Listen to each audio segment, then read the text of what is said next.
go mode, go. Yeah, I'm in go mode, go mode. What's up, guys? Welcome to a new episode of the OSA Out of Shape Allstars, episode 8, right? AKA the Ocho. The Ocho.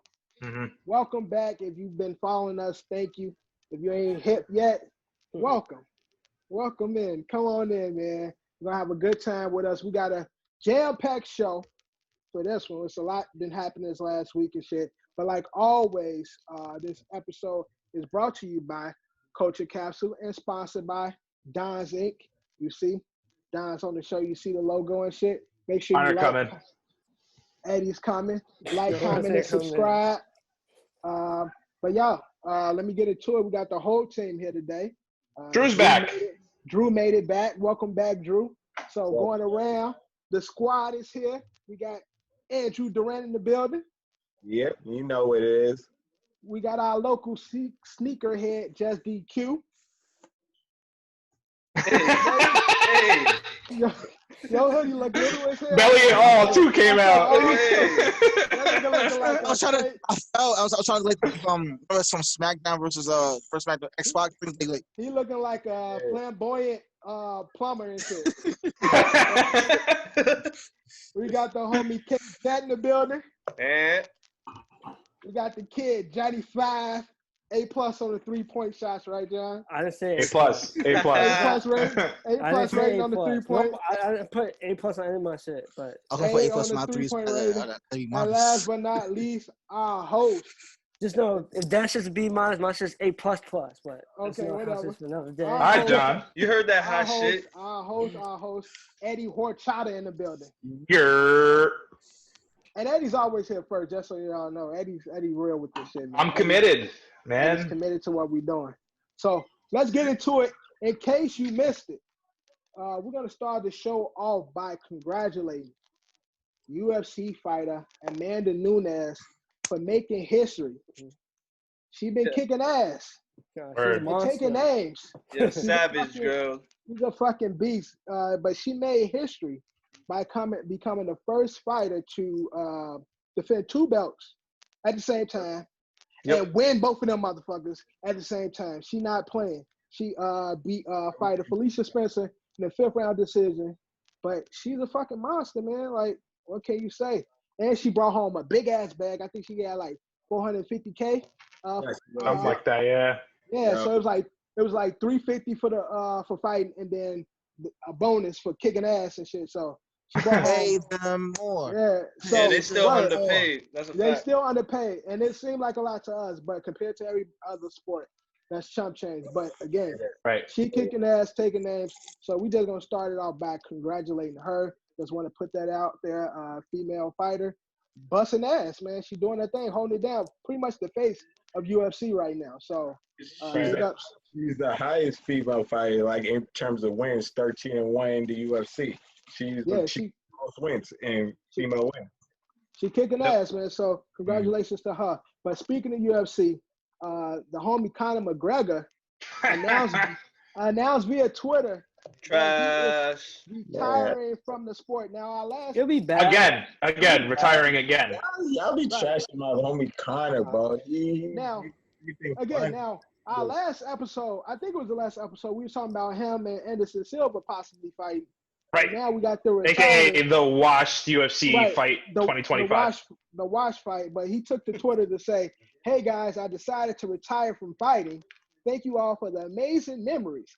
What a ride it's been. Here's a picture of myself and my mother-in-law in Vegas. Bullshit. With that, John, do you see Conor coming back, or you just you feel like he's really coming done this time? back. He's just not. Maybe he's just not in it right now. You know, probably got some things going on behind the scenes, but he'll be back.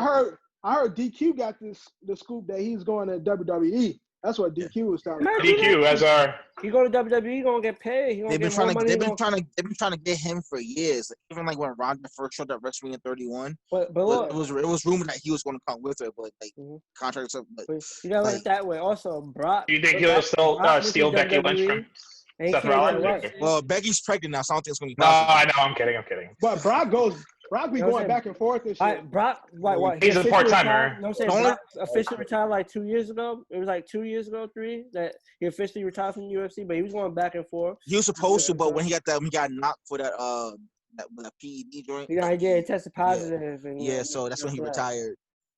But you know what I'm saying? It's possible. But he gets paid, he gets paid way more, so he gets paid $2 million for every pay-per-view he does. He Who's gets that? 6. Who, Brock. Connor? Brock. And he gets Brock, $6 okay. million for every Raw appearance he goes to. So that's why you never see him often. So he gets paid more.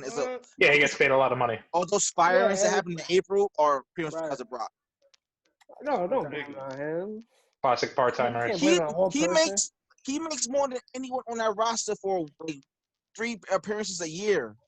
And the base salary That's in how, WWE that's how they have it set up. You know, the that's base how salary in WWE credit that to Vince McMahon. Like, yeah, that's how they got it set it's nobody up. else's fault but Vince's. like That's on him. like that What's the trash base? match, like the base, like for a certain wrestlers, is probably I think it's $350,000 for a development deal. There's a couple Oh, that I man. think cuts a mil. Yo, I actually found this out. I know we're getting off topic at this point, and Dev, He's please reel robbing us in the at some bank, point. bro. But WWE referees make like $100,000 a year, which is like, I mean, that's 6 figures. That's pretty fucking wild. Like, Just say, so just be 1, 2, 3, and like maybe be like, oh, hey, I'm wrong. You know, hey, yo, choreograph What's the coincide with that? to get beat up. Yeah. To The coincide with chair that, every you once in a gotta- while. To coincide with that, you got to think about it. They making that, but what? They getting free travel, free food. Oh yeah. No, Oh, no? They Oh, pay shit. for- They pay I'm for saying the their refs. travel. I'm not saying the players. I'm talking The about the refs. refs. They all Yeah. pay for their own travel. No, yeah, All they pay for their own travel. They Oh, get wow. there. They book their flights and stuff like that. Only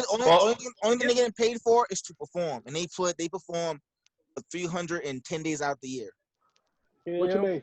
I need to They're talk so to they're Vince off McMahon. every Thursday and Friday, or Okay. every Wednesday and Thursday. So they're wrestling. And 5 do they days get a a bonus to take a chair? Like the referee's like, all right, this match, I'm pretty sure they got No. incentives in their contract. It's incentives like sponsors, but not like you get chair shots. Like you get. They limited It's chair shots too. It's not like it's not like regular sports where like you're like so like not John Cena's like probably the most highest paid based on his merch. A lot of wrestlers make money off their merch rather than the actual contract.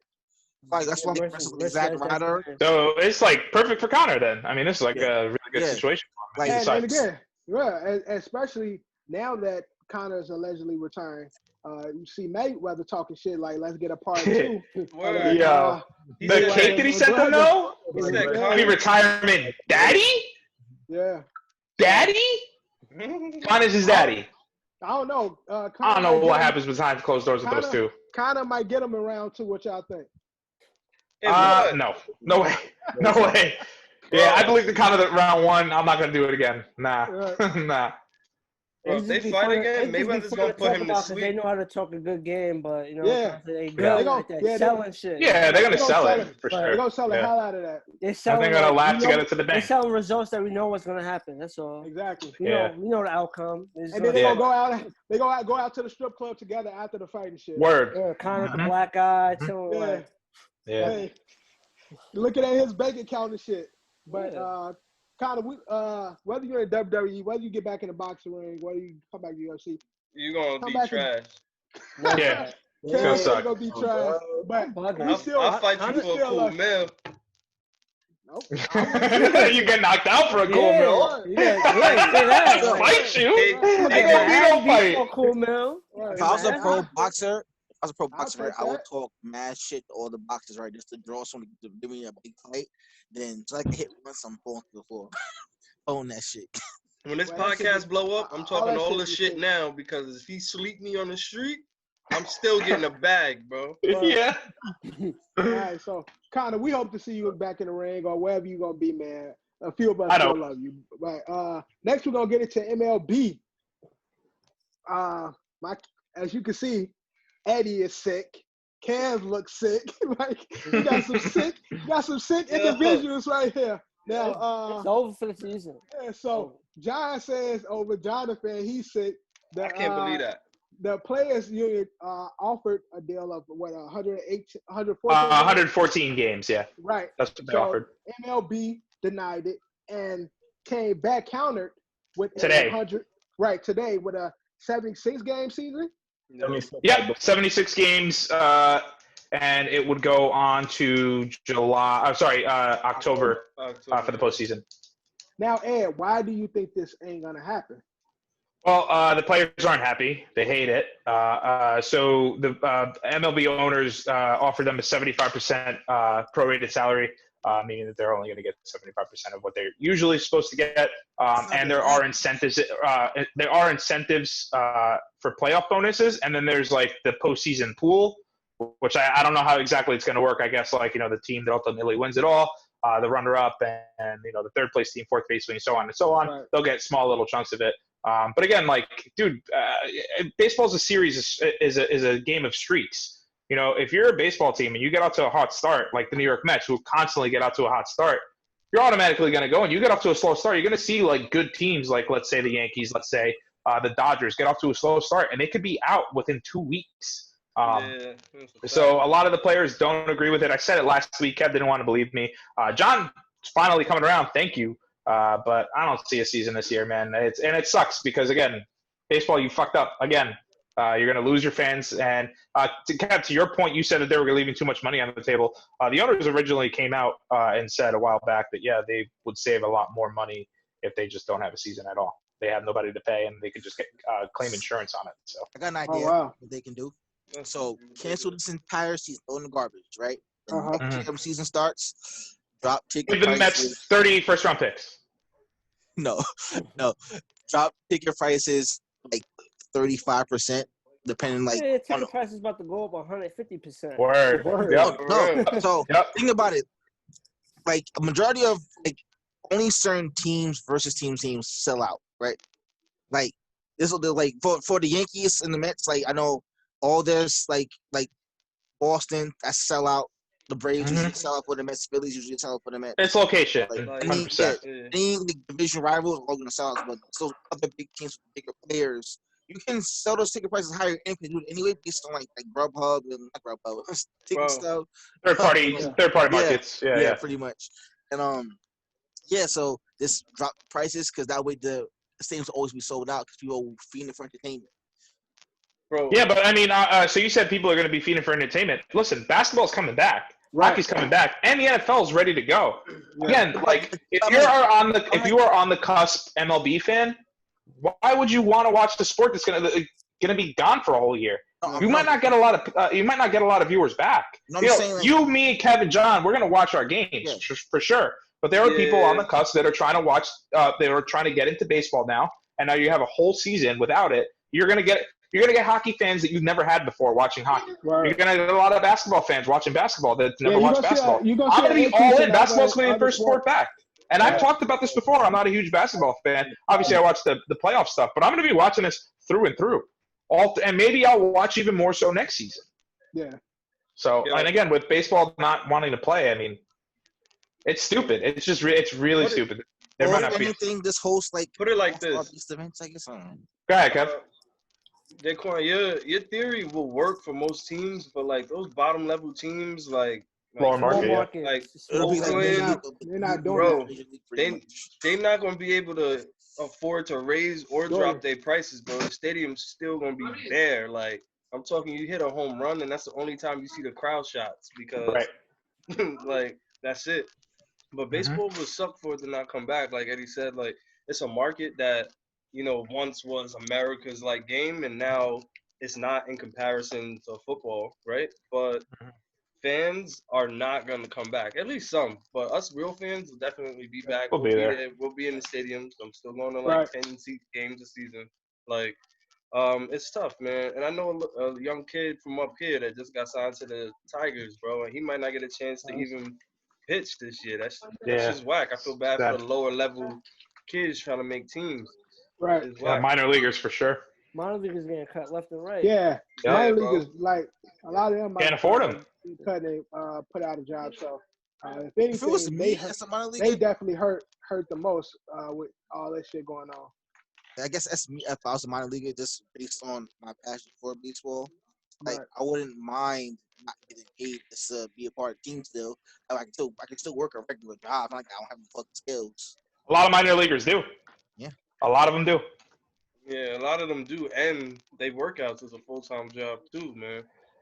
Yeah, that shit is corny, man. If you want to be a baseball player, you don't want to be really doing no other shit. Like Yeah. when you want to be a full-time athlete, like that shit. No, yeah. I mean, you got to do what you got to do. Of course, you got a lot of them got families, got people that they support. So of course they're gonna do what they got to do. But if you feel like you're one step away from being on a big show, and then stupid shit like this happen because the rich want to stay rich, and the rich can't make a decision on who's gonna be richer. You got the players like that on the cusp that's gonna, ultimately get hurt the most with this shit. So it is what it is with baseball. We're gonna get into some fuckery. I'm gonna pass it to you first, Drew, because you haven't said much. You haven't said shit. Welcome to the pod, Drew. Yeah, we're talking about your brother, Drew Brees, man. As we all know, America been going through some shit. Like 2028 been our year. 2028 been the year for us. So with all for the human race, bro. Yeah, word. With all the craziness that's going on with police brutality and black lives being taken by fucked up cops in this world.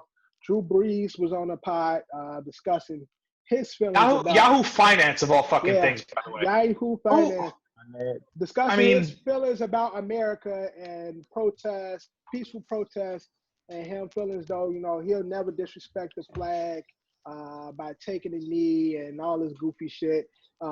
Completely missing the point, completely oblivious to the definition and the meaning behind people taking a knee and protesting. Exactly. Not the troops, in his words and shit, and our forefathers. Just missing it all together. Where do you stand in regards to Drew Brees? Where do you feel like, is he valid in his point in regards to not disrespecting the flag? Is the kneeling actually disrespecting the flag? Because I don't see them coincide with each other. No, it's not. Even though I don't think he's like absolutely racist in that point, but he is definitely ignorant. That was an ignorant statement to make, and he does not see. He lives in his own bubble because kneeling was not disrespectful to flag at all. Even we all know that fucking veteran told Cap to even do that as a better option before sitting down. It's just a peaceful protest in the police brutality. To bring those to why you. Oh, Drew Brees. That's you, You Drew. about to feel some type. You should have left it. You should have left it like that. You should have left it like that. It would have been more funny. You should have left it like that. That's funny. Now, what you saying, Drew? Should have left it like that. I miss Drew's fuckery, but Christ. That totally fucked me up. But go ahead. Like I said, it's a true ignorant statement what he said. I don't think he's absolutely racist, but his statement was ignorant, and he chooses that he lives in his own bubble instead of caring about people that should be in the fight with right now. So that's my. I mean, I want to give niggas the benefit of the doubt and say they're ignorant, but in these times, which everything that's going on, I find it hard to believe that people are so ignorant to real life things that's going on. He been in New Orleans, him being around people of all colors and shit. I'm sure he has friends of different colors, and this type of conversation teammates must come up. Bro, New Orleans must come up. New Orleans is one of the blackest cities to this day in the U.S. And Drew Brees, I mean, to his credit, did a lot for New Orleans after Katrina. I mean, he was out there doing tons of community service out there, and brought the city a championship. I mean, again, like I know that like we hold sports to this like thing where it's like, oh, does it really matter? Does it not really matter? But yeah, sometimes it really does. You think about those moments where a city is so down, and then like I hate saying it, but after the Boston bombing, the Red Sox winning the World Series, and again after Katrina. The Saints winning the Super Bowl. I mean, that was, that's what we watch sports for, and it means so much because it takes sports to another level to where it's just like, it's a community type of thing, right? Where it's like, we're all united in this one thing saying, this is. Sports is one of those things that actually connect everyone. So when we have like these real life situations and shit, we look forward to athletes and people in the sports world to come for it and discuss these type of shit with their platform. They have the platform to reach more people. So when you abuse it and say like ignorant shit, it's like, especially I'm a big Breeze fan. We all think Breeze is like top 5 in the league and shit, and gets overshadowed by a lot of other players and got cheated a lot in, in these situations and shit. Go ahead, Drew. Can I change my bench cut start? Because no, it's too late. It's too late. Yeah, none of us can. Right, it's past. What we gonna go? None of us can. Right in the comments, like, oh yeah, the group made a decision. We decided that we're gonna cut Breeze now. How about this, man? How about you change your name, bro, and then we'll be square. Right. Go ahead. Yeah, gotta change that, Drew. Name Andrew then. Y'all call me Andrew then. Call me Andrew. Type it on the top part too. Yeah. Nah, so I don't know, Johnny. You got any take on Drew Brees, bro? Yeah, I just feel like it's the way he came about, like, the way he said it. Obviously, some people are oblivious to what's going on in this world. Some people are just oblivious, and while others choose not to acknowledge it. They may have a idea of what's going on, but they choose to ignore it and go about their lives and live their lives and stuff. Right, because it ain't directly affecting them. I just felt like the way the question was brought up to Drew Brees, because like the person asked him, like, with all stuff going around, like, people look to you like as a leader. Like, how would you, That guy for sure got fired, right? Like, you don't think he'll ever how would you interview? Nah, at the end of the day, this is what sells, right? Gets the most clicks. Yeah, he's over there getting good. Everybody. But at the end of the day, on both sides, the interviewer and Drew Brees, it's like, read the fucking room, dude. You know what I'm saying? Like, but the way the question was brought up to him, and it's just with how Drew Brees answered, like, oh, I'm not with no disrespect for the flag. Like, he could have answered it, like, he could have stood true to his beliefs and answered the question any other way. But it's like, it's almost like he didn't hear the end of the question. That's what he was going to answer on that. Right. Because realistically, maybe some people are going to kneel when the season starts, but maybe they all are. No, I'm just saying, but Adrian Peterson already came out. That set the tone, man. He's a veteran leader. My point was, like, he was trying to give him like a platform to say something that was probably going to uplift and unite everyone. So, like, because at the end of the day, people are going to probably protest when the season starts, but maybe they would have went about it differently. Maybe not everybody takes the knee. Everybody does the lock arms. Right. It's not a guaranteed fact people are going to take the knee, right? Right. That's the first thing he went, it just came out like, oh, no, I'm not with that disrespect. And it's like, come on, like, nobody was disrespecting, because clearly it's been explained.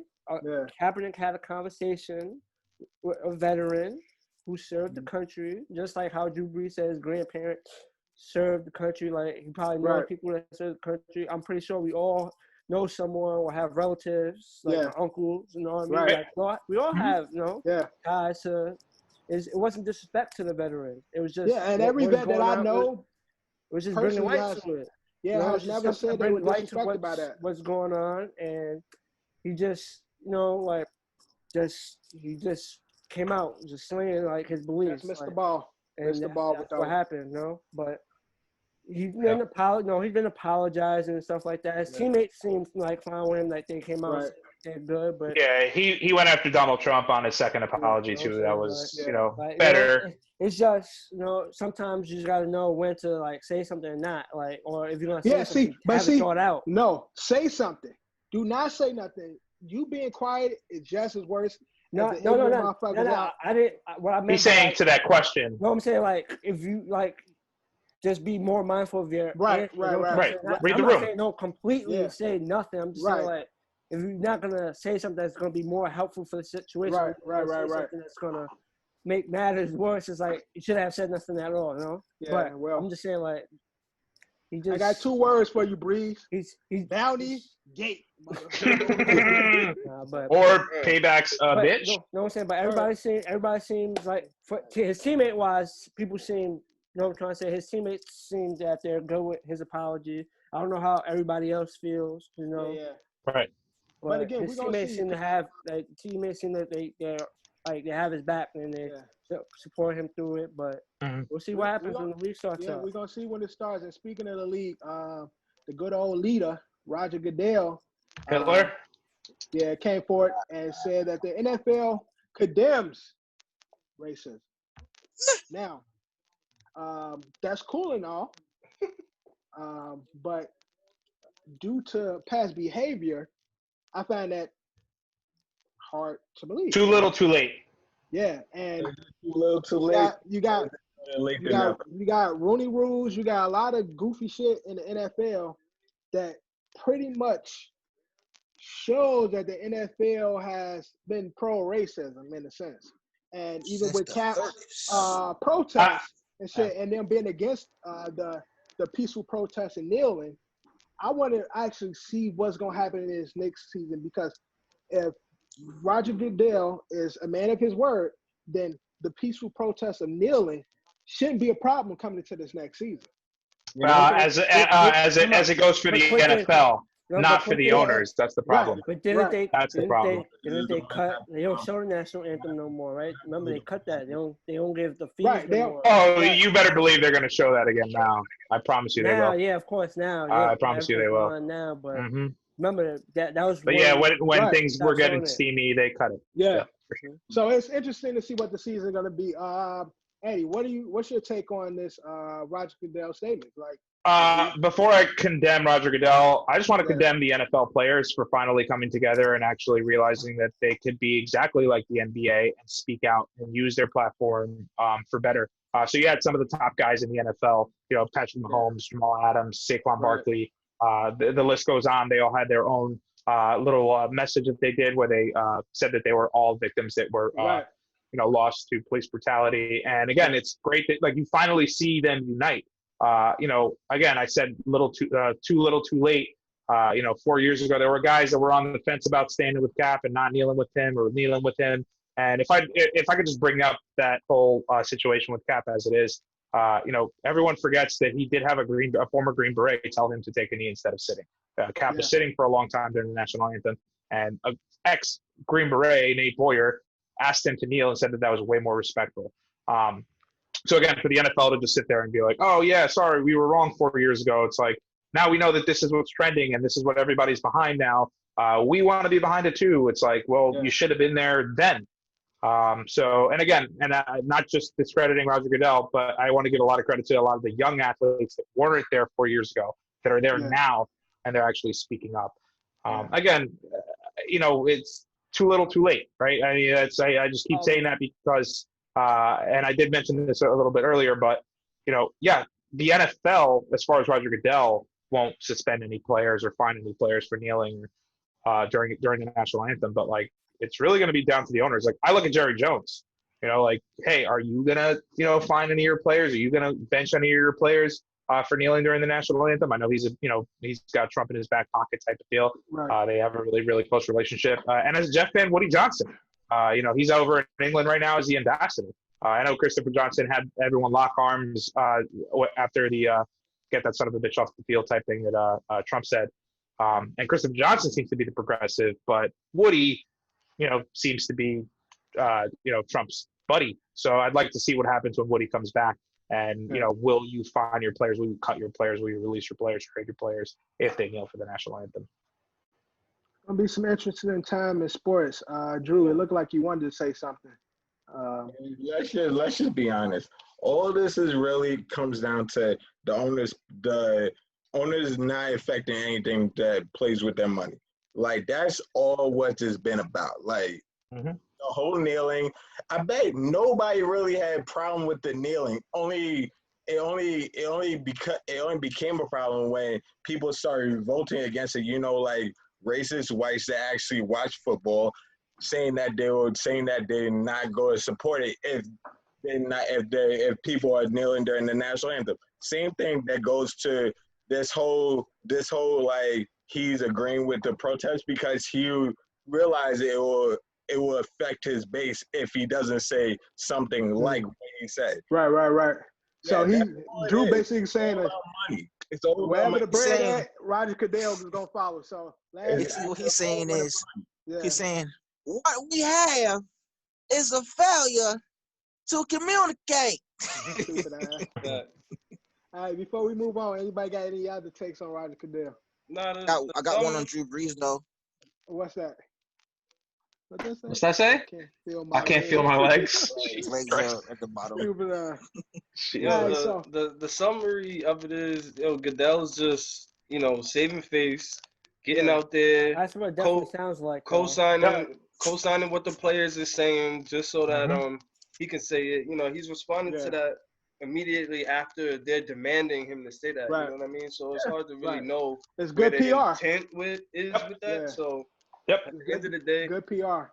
I don't believe it. It's like that for a lot of people in sports. You know what I'm trying to say? Because Right, who real intent it is. Yeah, and then everybody dropping these. Everybody dropping these press releases now. We're with the protests. With solidarity and all this shit. People that usually don't speak up, and I think it's because the tide is changing. Where shit ain't got so bad now. It's like when the real peaceful protest was going on. They ass weren't saying nothing. They weren't saying nothing about being with the protest, showing solidarity to the lives lost. But now that the fucking world is like turned upside down, and the right side, it looks like the right side is the right side, actually doing the right thing. Now it's like, okay, let me get in front of this shit because I don't want to be the last motherfucker to come out and say something or make my stance and where I stand regarding it. So PR team like, yo, we got to get this press out ASAP, so you can be on the right side of this shit. As much divide as we have in this country, too, I think that, again, with what happened with George Floyd, we talked about it briefly last week, but it seems that most people that live in the gray area, some people that are on the right side of things, some people that are on the left side of things, again, most of us who are in the gray area all agree. You have cops that agree that was wrong. You have whites that agree that that's wrong.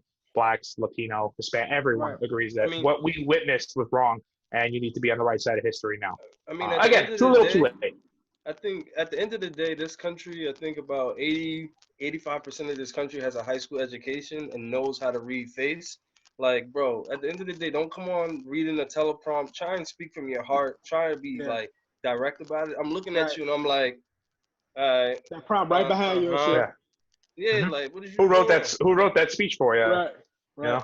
Just like Drew Brees when he came back out. Yeah. His first apology, I would agree. It was definitely somebody PR took his phone, typed it. But when he attacked Trump, I actually fully agree with everything that he said there. After what's the second one, I ain't even really care. It's super long to read. I'm not going to read it on air, but take the time to read it. He put it on his Instagram. He also put it on his Facebook. It was Trump's tweet. Baseball fucking up. NFL fucking up. NBA. Let's see what y'all got. Woo! We're going to get into this. First off, NBA is back, but before we get into the future of the NBA, we're going to talk about the future of the NBA and my guy, Zion Williamson. Now, Zion is in a little bit of trouble. I see a lot of hating on my kid right now with this old agent of his. What's the lady name? Hold on. Let me I thought I have it here. Her name is Gina Ford from Ford Prime Marketing. Now, she trying to sue my guy for $100 million. Because she missed the bag. Because he fired her organization and moved on. I think he's with Jordan now, right? He's with Jordan. Yeah, I think Jordan Shoes. But I don't know right, just Jordan Shoes. That's a shoe brand. That's a shoe brand. Yeah, so I don't know who his agent is, but he left the agent once he left Duke because he was that nigga. And so now she's suing for $100 million for things that he might have allegedly took when he was playing. Benefits before he went right. to. So improper benefits. His family they got some benefits. He done got some shit while he was playing. And so she's she knows she can't win, but she's pretty much whistleblowing now. Like, I'm gonna just blow your spot because that's the cool thing to do now. They didn't win a championship. They can't get us. What's gonna happen? They can't lose a few recruits that they already have a bunch of them anyway. Yeah, and again, it hurts the college more than it hurts Zion because again, he's out. Yeah, like he's out. It's not like they won the championship and shit. They won. I think they won the ACC. So if anything, they could take that from them. But other than that, but they could do a lot. It's more damaging. Or if anything, right? That's what I'm saying. It hurts him more. I mean, it hurts the college more versus doesn't hurt him. You take recruits and all this and shit, and then a lot of people can lose their job. I'm not saying he did it, but I'm pretty sure a lot of players taking something here and there. Not saying he did it. Yeah, it's all like right. it, but Yeah. his players is just some get caught and others don't. But she's coming out and saying, Again, and they should be playing these college players anyway to begin with, and a lot of they're doing that this season. Some way. Oh, next season. Yeah. Well, the players. If there is. Yeah. So, but she just snitching right now. This is bitter. Do you think college players? Do you think it's a foul for college players to take improper benefits or like family receiving gifts and shit? I know by the rules is wrong, but again, you look at a lot of these players, they don't come from nothing. Like, although they in college living a life, their parents are still struggling to get them to this spot. So like, you trying to come up off me, you gotta pay to play. Like, don't say it. It is the rules, but you just gotta be smart about it. Because even like, you know what I'm trying to say? Because sometimes it can fuck you over and you get caught up and it fuck you. Louisville.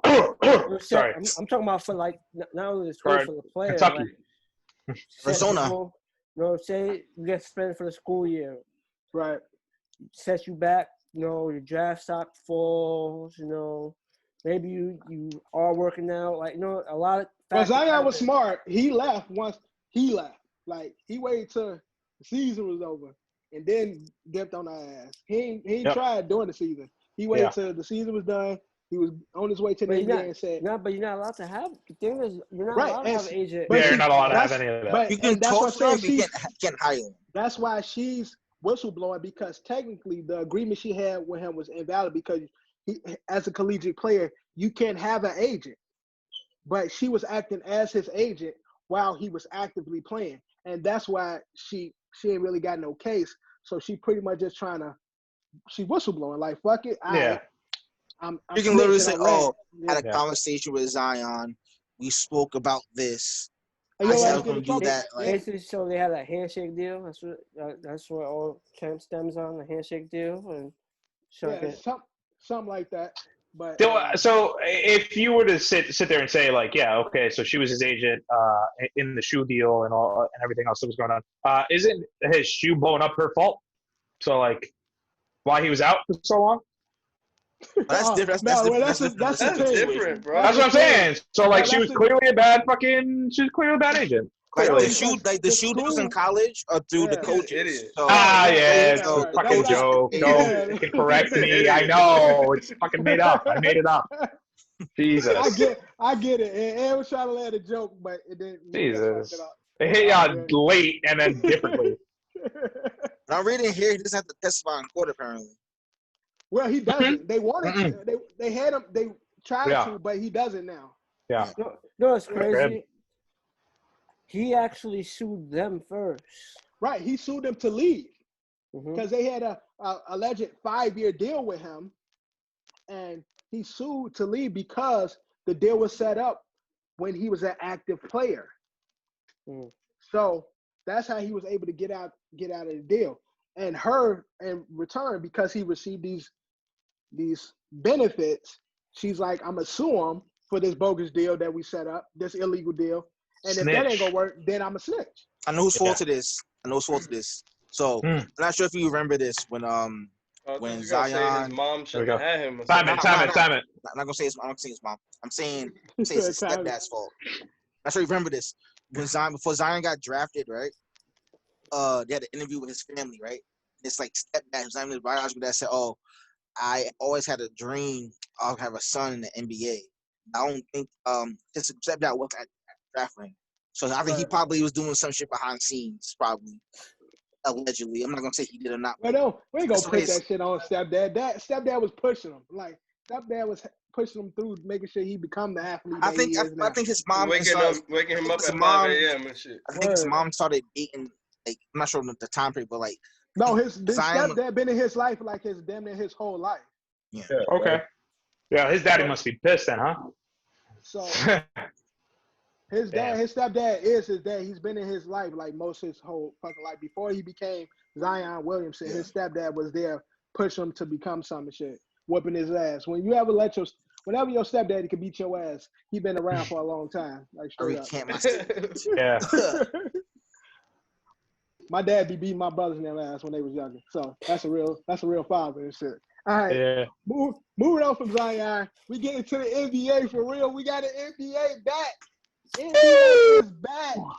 Finally, Johnny, right? Johnny, right? Are you happy? I know John's happy. Yeah, I'm happy. Johnny's yeah, happy. Super happy. Yeah, John, don't show too much enthusiasm either. Right. Yeah, So the I'm NBA is happy coming it's back. Walt Disney, Orlando, Florida. Disney July. getting the bag again. Always. Disney always on top of the bag. I'm LeBron James, and you're watching July. Disney Channel. He does that. So, if LeBron do that, Disney, they I'm the done. GOAT. They the GOAT. Yeah, that's it. Yo, if they get LeBron, get the players doing that shit, call it a wrap. It's Forget on it. Disney. Yeah, It's pack the it up. GOAT. Everyone else, yeah, quit. I know it's taking place in Disney, but it's not going to be aired on Disney Channel. Yeah, That's not it's gonna. ABC is Disney, bro. Yeah. That's fact. Yeah. That's facts. Yeah. Okay. But Fox is then- Disney, when was the bro. last time you see somebody on ABC do that? And then watch. Listen, you might. All right. Disney the go time. bust an exclusive deal. Have that shit on Disney Plus. Like, Yep. You're gonna see the mouse somewhere on the court. word, it's Somewhere. gonna be lit. Oh boy. Of course. For the rest of the it's season, their court, so Yo, you gotta for the rest see of the it. season, it's gonna be on their jerseys. It's like Yeah. It'll be like the team logo in the middle in center court, and then the Mickey Mouse ears around it. 100%. That'd be dope. Lit. Yeah, I'm all about it. I love Disney. Or what you do, have the And they taking the their names championship. off the back of the jersey and putting the Mickey logo and shit. Yeah, Or have mouse. the Mouse. championship trophy, have the Mickey ears on it with the basketball list. Yo. Yeah, that'd be crazy. Mickey. All right, so we got the NBA back. 22 teams in it. Unfortunately, my guys is out of this shit. The Bulls is gone. Neither are who we Who locally. a Knicks fan in here? Who a Knicks fan in here? What Us, is? I am, if you count me. Sure. So everybody is pretty much in contention, 50% here is Knicks fans. except for Except for Charlotte, John. Charlotte Hornets, Chicago Bulls, New York Knicks, Detroit Pistons, Atlanta Hawks, the T-Wolves, the Cavs, and the Golden State Warriors. Two former They're out. champs like that's out of it, which is crazy. It would have been funny to have let the Warriors think. They will be a part of the draft lottery, and but we got 22 teams and they're still in contention. We're gonna have 8 games, regular season games or warm-up games, Right. before we get You got into a mini the camp, right? before we get into the playoffs, because it is gonna be a play-in spot for the 8th spot. So you got I think 2 teams on the East. I think playing in. That's dope. That's dope though. Hey, don't the Bucks have like a cakewalk? Like, Well, we'll know. We'll see what the actual bracket is going to be once we get past the play-in spots. But John, since you the real NBA fan here, how do you feel about having the NBA back? How do you feel about the? Okay, you can't hear me. Can you? No. I muted myself. I answered phone call. All right, Unprofessional, so, but John, so unprofessional, John. Was it Troy? no. With the 22 team format, how do you feel about the NBA being back?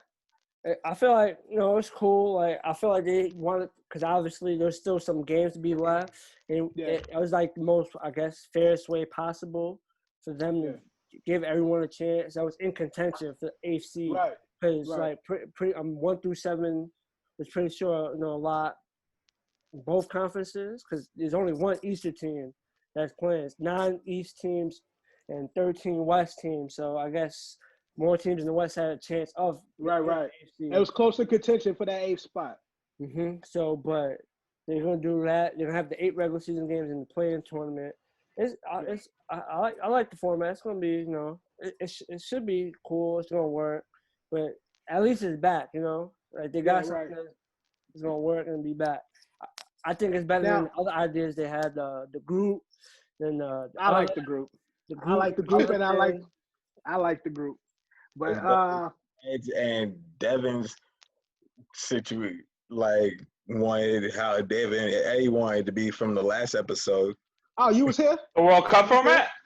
No, he wasn't here. He listened. Oh, okay. Yeah. Drew being on every other pod. Sometimes I go, was Drew here? Was he not here? I did the homework though. I watched it though. As you should, my guy.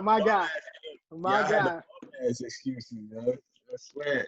whatever, nigga. All right, so DQ, with this situation, do you think with having everybody together in Orlando, is this going to benefit other teams versus like is this a benefit to teams all being together and playing in the same area, no real travel? Do you think this will make for better games for the rest of the season? I think it will. You know, everybody being jet lagged. Everyone's gonna be in the same facilities. Yeah, I hope they get to stay in the Galaxy Edge. Like once they have, probably be pretty cool. Question though. Galaxy Edge is so fun. But Did you go? no, I Did you? just heard about it. Not seen it because Zach Ryder So goes. fun. Yeah. Keep going. I have a question though.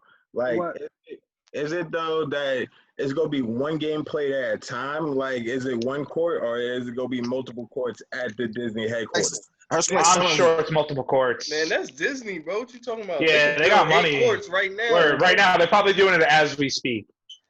Yeah, this ain't college basketball with the AXCC championship where the other team just sitting back waiting and then next time run on the court and shit. They got bread. They put as many courts on that motherfucker as they need. It's probably gonna be similar to how the summer league was. No, be lit. Like, you know how they had 2 courts and 2 teams playing like time. One team. Yeah, I feel like and the other team. I don't know how it looks, but we'll see. Just for the TV deal too, I feel like we're gonna get a lot of games like back to back. There's not gonna be tons of rest for these players, in my opinion. Just because it's gonna be a lot of for the teams that are like already good to go, but as far as like the playing games, like we're gonna. I mean, I guess like for us, I think it might be a little like almost like a shot of heroin, where it's just like we're gonna overdose on it, or it's gonna be like 2, 3, 4, 5 games, maybe 5 games a week. You gotta look at it this way: the season, Game 7, the NBA Finals is scheduled. If the finals go to 7 games, it's scheduled to be October 12th. The season comes back July 31st. So that means everything, the playoffs and everything is going to be August and September, those 2 months. You put 8 regular season games and then the playoff games, series that might go 7s. So it's going to be.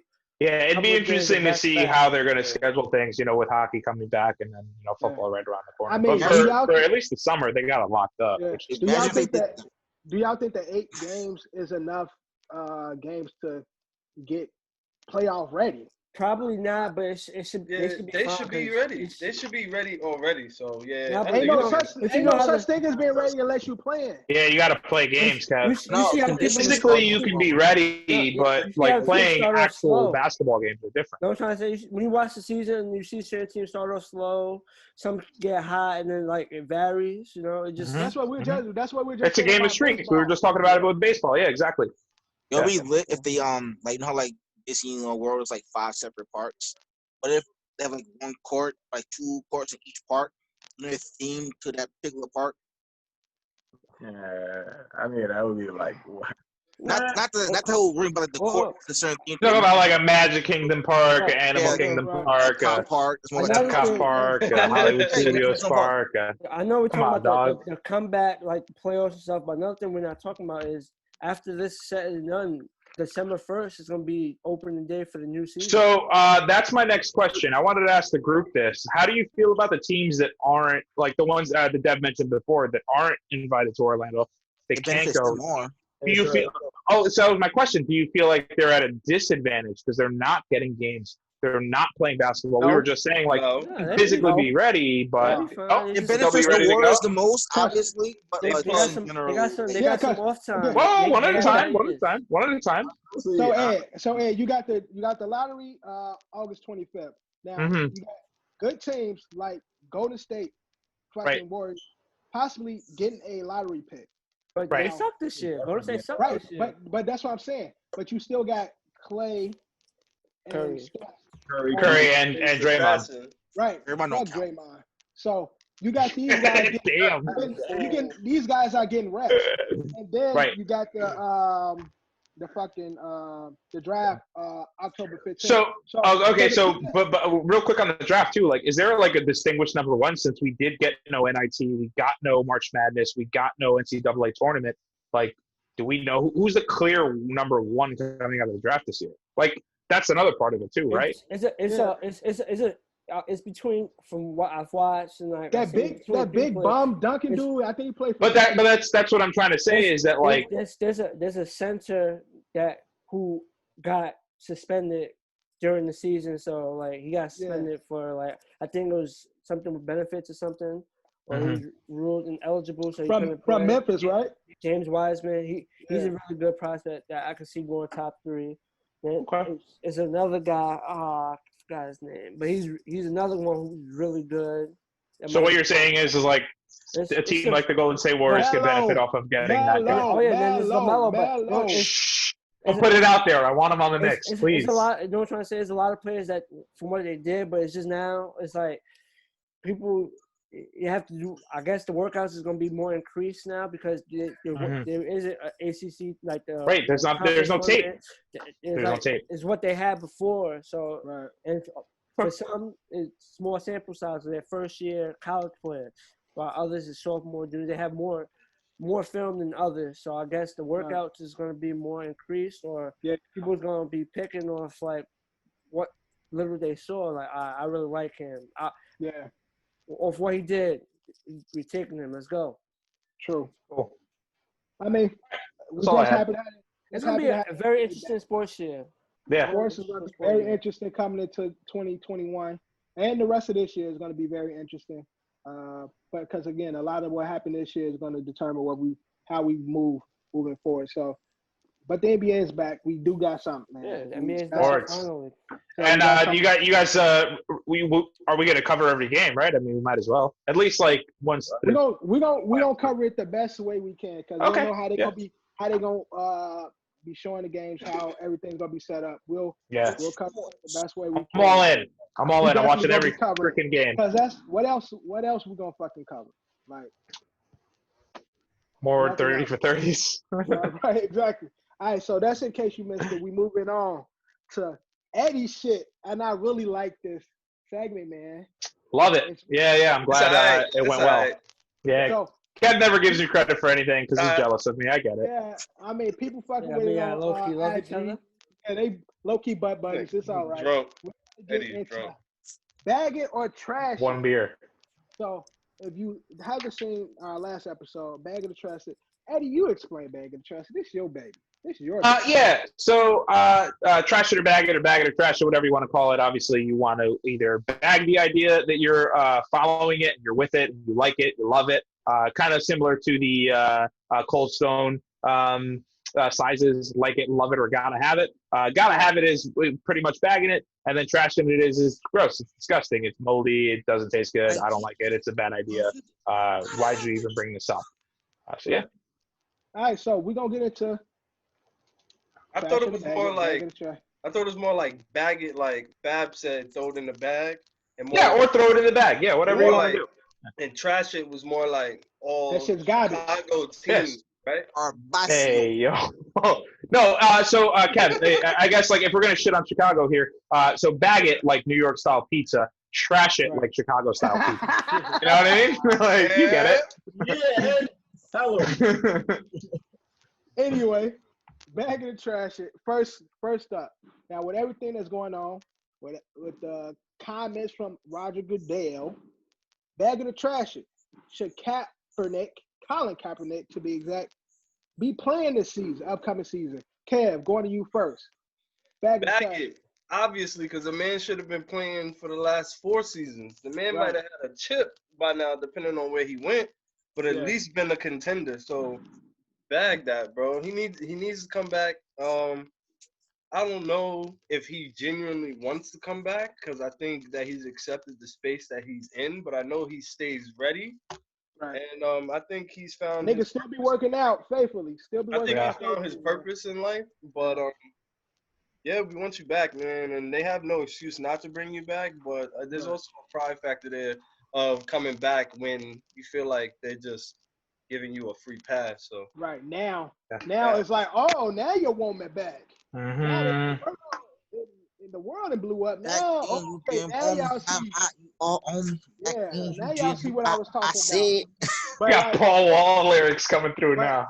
But Eddie was saying, Mike Jones. Mike Jones, yeah. Get him, Mike Jones, Paul Wall, same guys. That's the same guy. Same guys. Paul Same Wall, use style. Mike Jones, Slim Thug, all them. All them. Don't co-sign that, Dev. Don't do It's that. true. They have the just same talking style. That's But not. speaking of what Ed was saying earlier, I'm gonna throw it to you next, Ed, because you were saying that Mhm. it's not really up to Goodell; it's the race's owners. So bag of the trash is Cap playing next season. This is a tough topic for me, but I want Cap to play in the NFL. I think Cap still has the skills to play in the NFL, but unfortunately, I have to trash this because of what we just said. You're really going to sign him now? Now, after all this time? After blackballing him, after going through all these lawsuits, after settling with him in court, After settling. after everything that you did to this guy, you're gonna go ahead and sign him. It's gonna be a publicity stunt, you know. And then now again, well, that's what you have to consider. We talked about this with Cam. If Cam goes to Pittsburgh, fine. But now it's that quarterback drama, right? And then it's that controversy, and it's that's why you didn't sign him in the first place. So I feel like it's gonna be very, very contradicting. And again, like what Kev said. I think he found his place in life right now. I think he's okay with not playing. I know he did that private workout last year, this past offseason when he was ready to sign. But again, if he does sign, again, we talked about this too, with the Rooney Rule.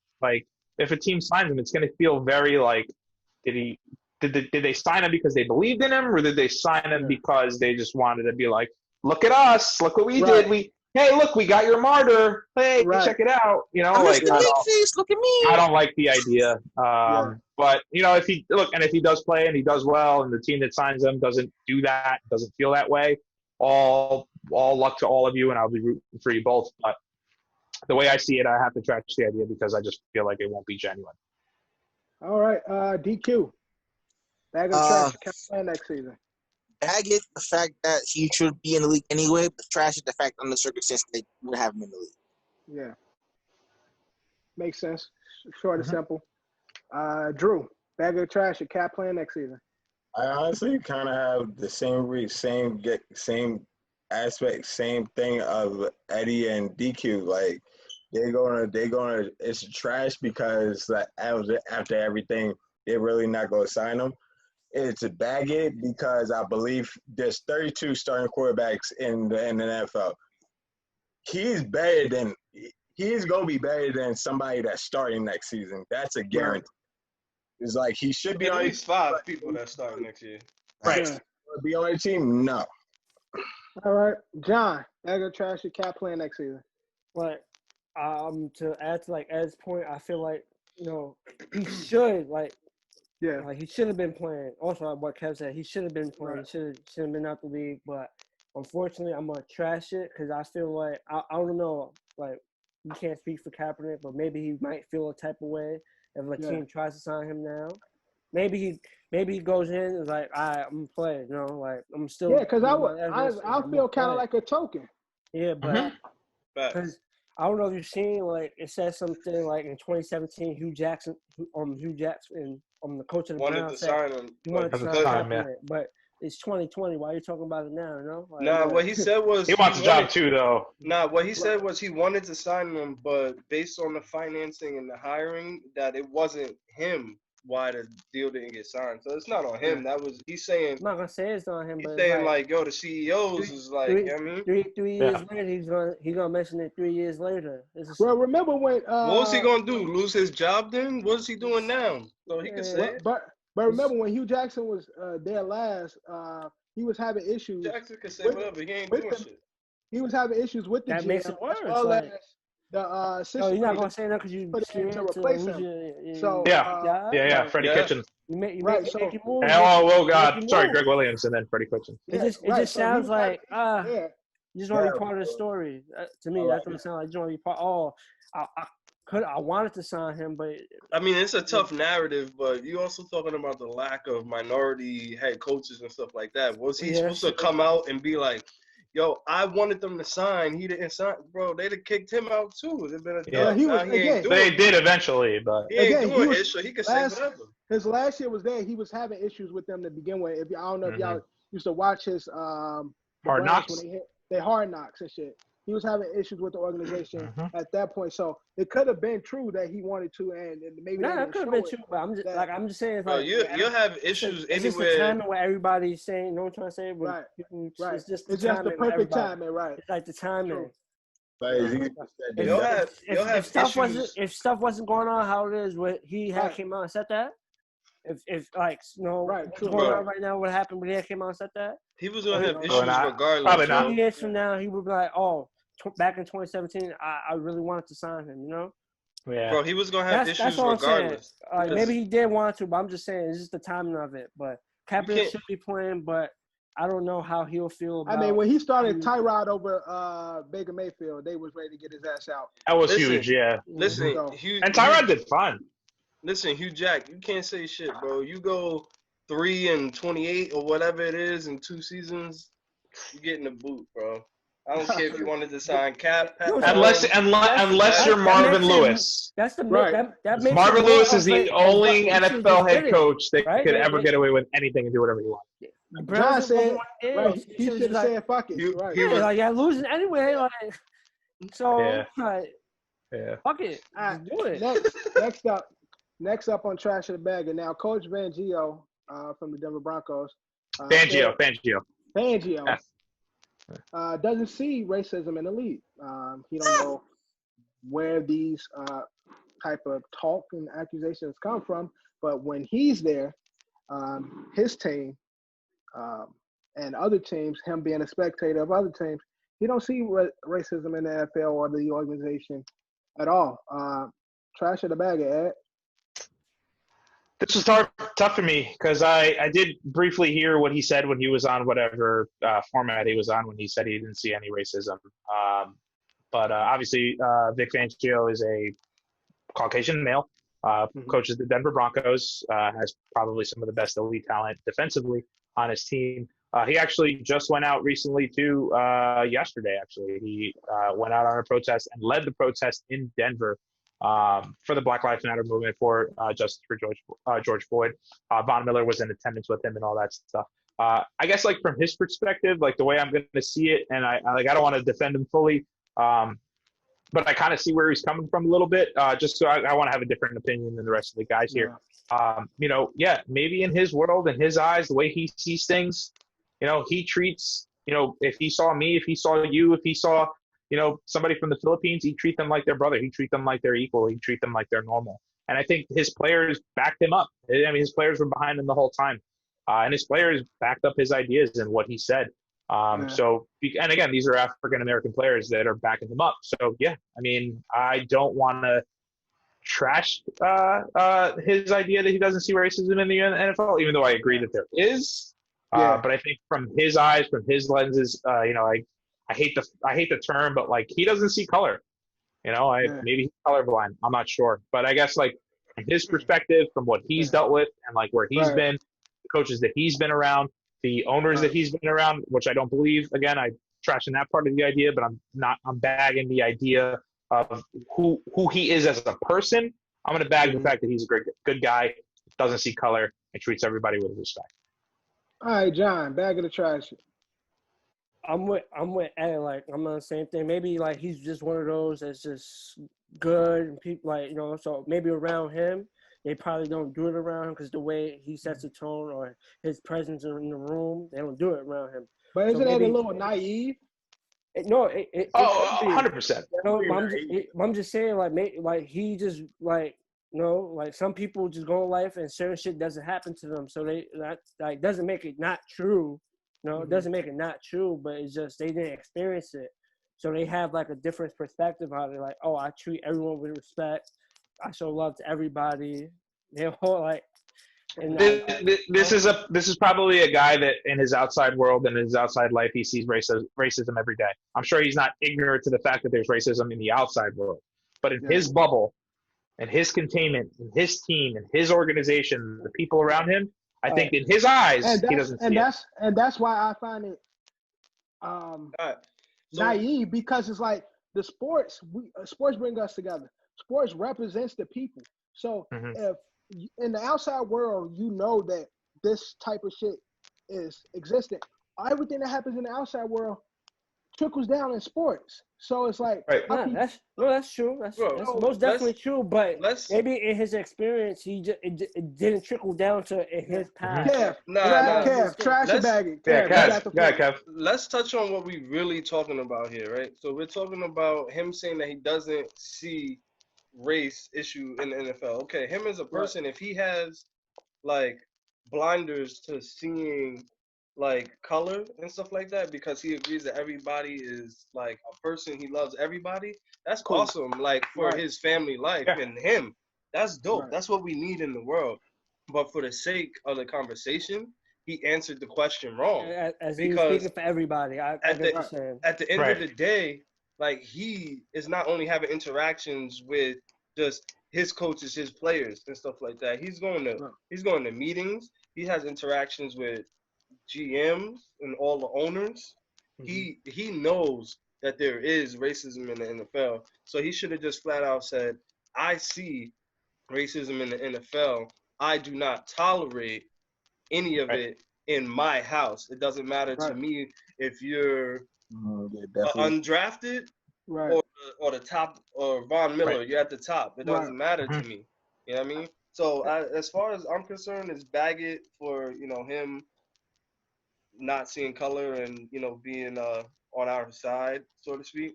And trash a human being, period. And trash decide that, like, in order to progress and push these conversations forward, we don't need you to bite your tongue on just so you could be neutral in giving your answer. Right. Yeah. You might as well be silent. Quick thing, didn't he apologize for his comments? Yeah, he did. And like I said today, he was leading the charge in Denver. Nobody wants to hear the apology though. We're in the era where we're not trying to hear but. We're not trying to hear that. Yeah. It's too late now. No, that's DQ. I was asking, like, Yeah, he did. He definitely apologized. I'm saying that would add more to like the story, because more talking about, like, he answered the question. Obviously, he was basing on his experiences, but he made an answer like he talked for everyone. Again, until that's narrow-minded. Racism is eradicated. Right, it's ignorant until racism is eradicated from the world. Period. Everything we do consists of some type of bigotry and racism. So when I took it the same way Cam took it. Of course, in this house, he can say, in Denver, the way we run shit, we ain't tolerating none of that. But in regards to the everybody that else, was very right. That was very micro. Right, very micro of him, but macro, yes, it's racist. It's very macro, meaning large. I definitely agree on that. And I just want you guys all to know, that's why I gave my take. I figured that's where we would go. I figured that's where it was going, so I wanted to bring a little bit of light to the situation, because there is a small little bit of light. It's not a big, bright light, but it's a small light. DQ. Trash about it, man. So what you see, my brother, is this coach right here has it all wrong. Here we go. He in fact coaches the Broncos, and what all the Broncos white. So therefore, he does see color. Now I'm bullshitting, but the fact that he says DQ out here. He doesn't see racism in the NFL is a really bogus statement, for the fact that if he has black players and he obviously is aware there's racism outside of NFL, he actually has to know that it's racism inside the NFL. Makes no sense. Yeah. Right. What are we talking about? That's fact. Yeah. Yeah. All right, Drew, trash or bag it. I say it's his perspective how he wants to look at it. Like he doesn't see racism. He's in his own little bubble. Like it's not around him, so he chooses not to see it.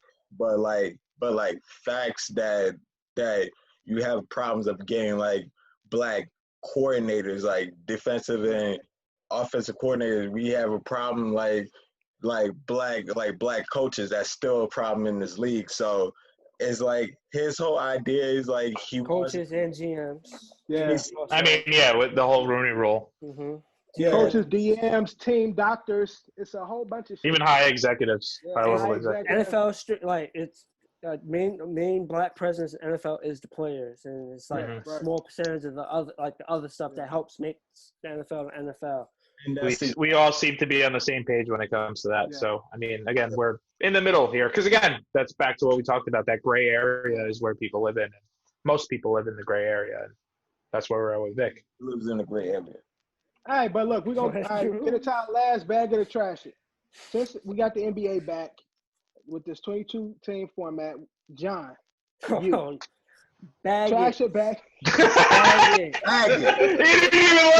didn't even let you ask the question. He's just bagging. First, bro. Let me ask the question. Let me do my job. You should already know, right? We can all answer at the same time. Let's get it. For Johnny? All right, ready? All right, go. Bag of the trash it. Lakers winning championship. Everybody at once. 3, 2, 1. Bag it. Oh, wow. We done. Segment over, bro. Resistance. I thought it was some segment's done. Can we move on? I say trash it. The Clippers winning. Yeah, exactly. That's what I was gonna say. It'll be some shocking shit. Some team that we not talking about come out and take advantage of shit like this. Like who, John? The Pelicans ain't winning, John. Like who? Like John, like who? It's game their whole squad. But at the end of the day, some teams one team really just starts off hot and they're not the best. And I feel like Boston might give people some trouble. Like Portland was struggling. I was gonna say Portland. They can fuck around, get hot. Like, but Dame time. My God, Melo. I'm just saying, like, is anything possible? We're all talking at once. But Dev, control it. Lakers bag it. We moving on. Oh, that's it? All right. So, yeah, the Lakers. We're all bagging. Except for me and Dev. We're trashing that shit. Clippers all the way. At the end of the day, I got one touching point on it. One. Okay, go ahead. At the end of the day, the Lakers need to win the chip for the late, great Kobe Bryant. At the end of the day, in sports, this is the Cinderella story that we want, we need, and we will all remember for the rest of our lives, bro. I'm getting chills thinking about that, bro. It wouldn't be a Cinderella story. I mean, they're the best team in the NBA. That's not the point. All right. The Cinderella story is like the underdog. Whatever. All right, moving on. We got your point, Kev. We got your point. Yeah, we got it. More of a fairy tale story. It's more than basketball to Kev. But that was bag of trash. Bagged it. We bagged it. We moving on. We're going to start bench cut. All right.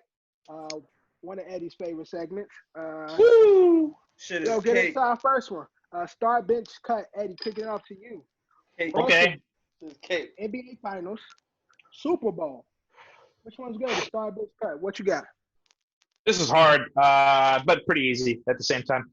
I'm starting the Super Bowl. Everyone has Super Bowl parties. No one has NBA Finals parties because there's 7 games. Nobody has World Series parties because it's 7 games. Unless it's a Game 7, then everyone has that party. But yeah, people load up on drinking. Obviously, I work in the retail industry, so I understand exactly what's going on when people buy what they buy, when they buy all the alcohol, when they buy all the food that they need. That's usually Super Bowl Sunday, Super Bowl or Super Bowl Saturday, and everyone calls out Super Bowl Monday. Everyone knows that. So that's why it's super easy for me to start the Super Bowl. I'm going to bench the World Series because how can you not get passionate about baseball? I love baseball, and that's it. I'm sticking to it, so fuck it. And the NBA Finals, again, because of my history with the NBA, only watching several finals and the Knicks sucking as much as they do and riding that 50-win season that they had in 2015 was probably the best moment that I had. But outside of that, I mean, again, unless it's a Game 7, and especially with the last, 4 NBA Finals that's happened, it's been LeBron versus Curry the whole time. LeBron versus LeBron versus enter team. You know, and it's just for me, it's just been the same shit. It's like, is he gonna win or is he gonna lose? At least for the last 8 years, it's been boring. So, all right, John, start bench cut. It's tough, but obviously I'm starting Super Bowl. The allure is just the Super Bowl. You know, the commercials, everything. That's one that time we all get together. It's one and done. Everybody get together, having a good time, and it's a good game to watch. So the Super Bowl is probably gonna be the number one from now till years comes, until maybe one day other sports step it up and could challenge it. But for right now, Super Bowl has it. Football has, championship game, they have it. I'm going to bench the NBA Finals, and I'm going to cut the World Series. I love baseball. But, that's how you love the Yankees. Yeah. No, but I love baseball. I watch. Sometimes I catch myself watching, the whack-ass teams playing. If it's on TV, I'll watch that shit. The Yankees not playing, I'll watch that shit.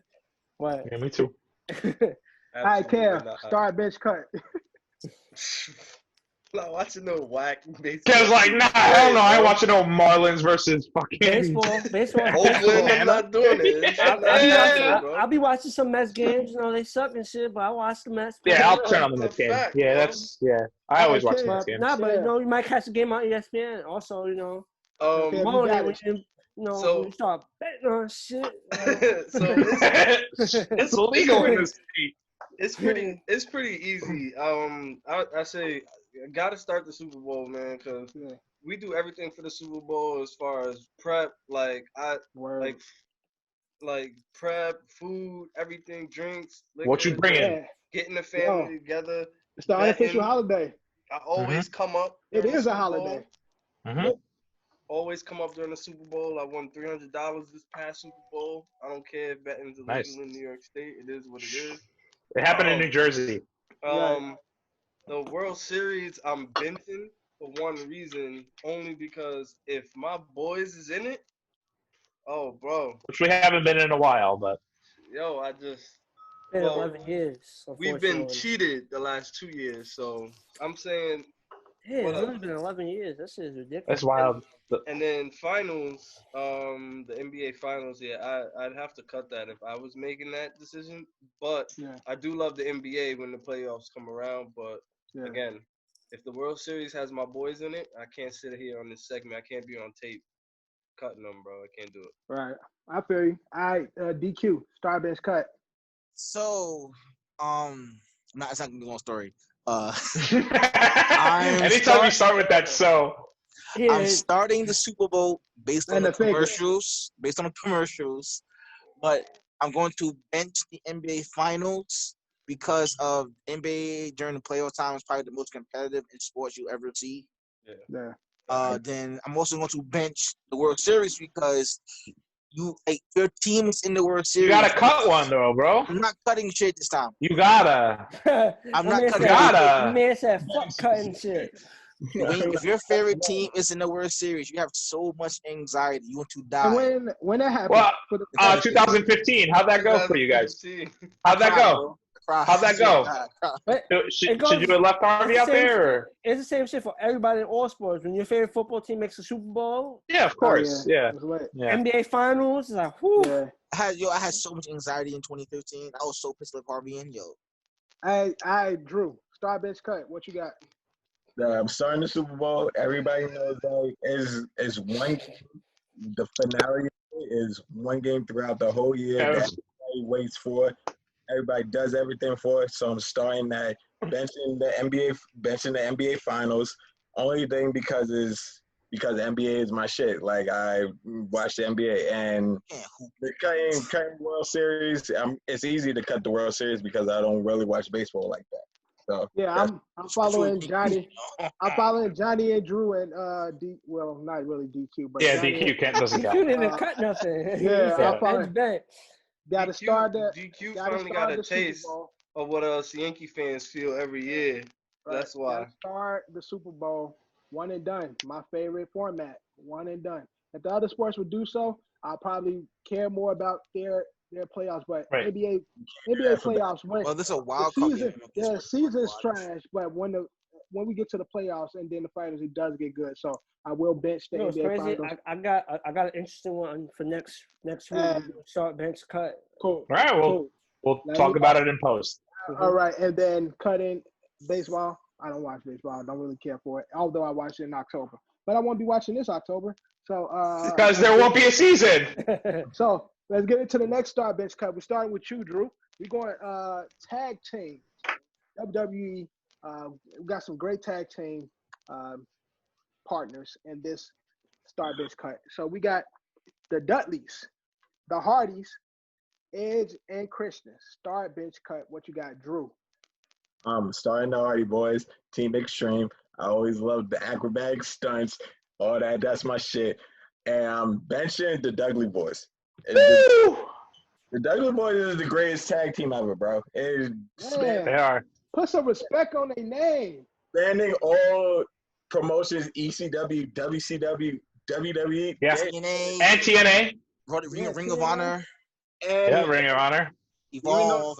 Even though I'm cutting Edge and Christian, they're popping And to it. again, ain't no bad pick because Yeah, no, I mean, You know what? You know when what? we cut things, coming we with a respect hot them. It's just hard. I'm respecting it. I'm respecting it. DQ said he got a hot take, so we gotta get the DQ next. Oh, Okay, so- yeah, give it so- to DQ. DQ star bench cut. What you got? Oh, my bad. So I'm gonna do it. Like I'm doing different. So I'm gonna do my bench first. So I'm going to Okay. bench the Dudley Boys. They're obviously the world's greatest tag team, right? But I'm going to start the Hardy Boys because, like, just popularity wise, they're the greatest, and this shit they do in the ring. And Matt Hardy is a fucking genius. Yeah, he's nuts. He's a fucking genius. He's And I'm also going- crazy. And I'm cutting edging Christian because Vince McMahon is always on Edge's dick. When Edge slept with Lita, Edge is that he guy, though. literally- Edge is that guy. Yeah. he literally fired Matt Hardy after he fucked him up in the parking lot and rewarded him with a fucking title run after he got fucked up. Yeah. So One thing I DQ can- knows one thing- everything, one the thing- ins and the one thing outs I of the can say about that WWE. situation, Like he Matt Hardy literally, definitely made that shit public. Nobody would have knew Yeah. that he didn't bring it he public. so literally, he just like made it, Matt Hardy he made it was look bad. recently signed to WWE. He was staying at home for 6 months, just sitting there, having one of the best fucking characters in the wrestling currently, and they let him leave and kept his brother who wasn't doing shit. Are you saying you like Broken Matt right now, or? That's one of the most brilliant characters ever. Looks I nuts. mean, When he was doing that.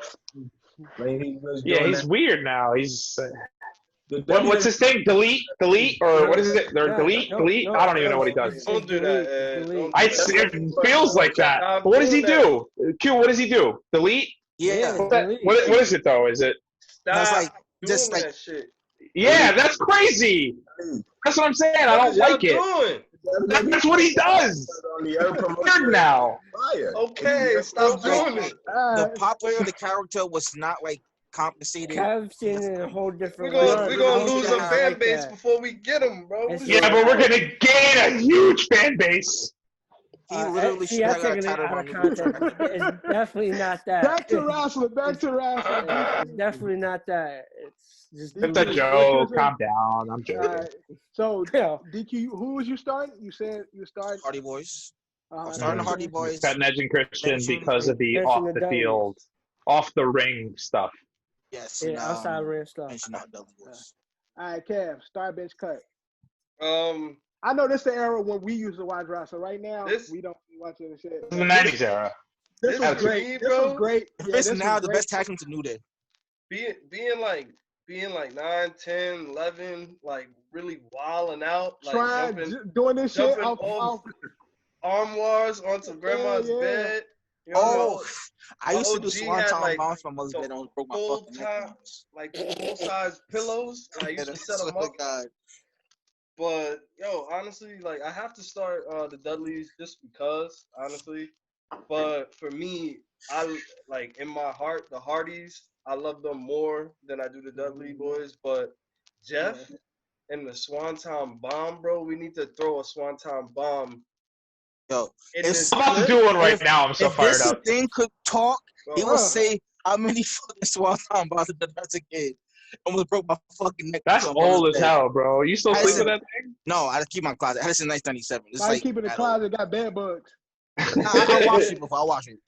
Bro, Yeah. like, yo, I can't speak enough. Like, I can't even remember what match I watched with Jeff doing a Swanton Bomb off a cage, bro. And like, just Yeah. being like, Those TLC matches and shit. Charismatic enigma, baby. And on top of that, even in those TLC matches, Hardy Boys should have won those tag titles Every single time. Every single time. That WrestleMania TLC match with Dudley Boys. The Dudleys, Edge, and Christian, and the Hardys. That was Yeah. classic, bro. Like, And that's Yeah. did the spear off the top. Yo, that shit was Jeff hanging off the belt. My brain. Yo, Died in my brain forever.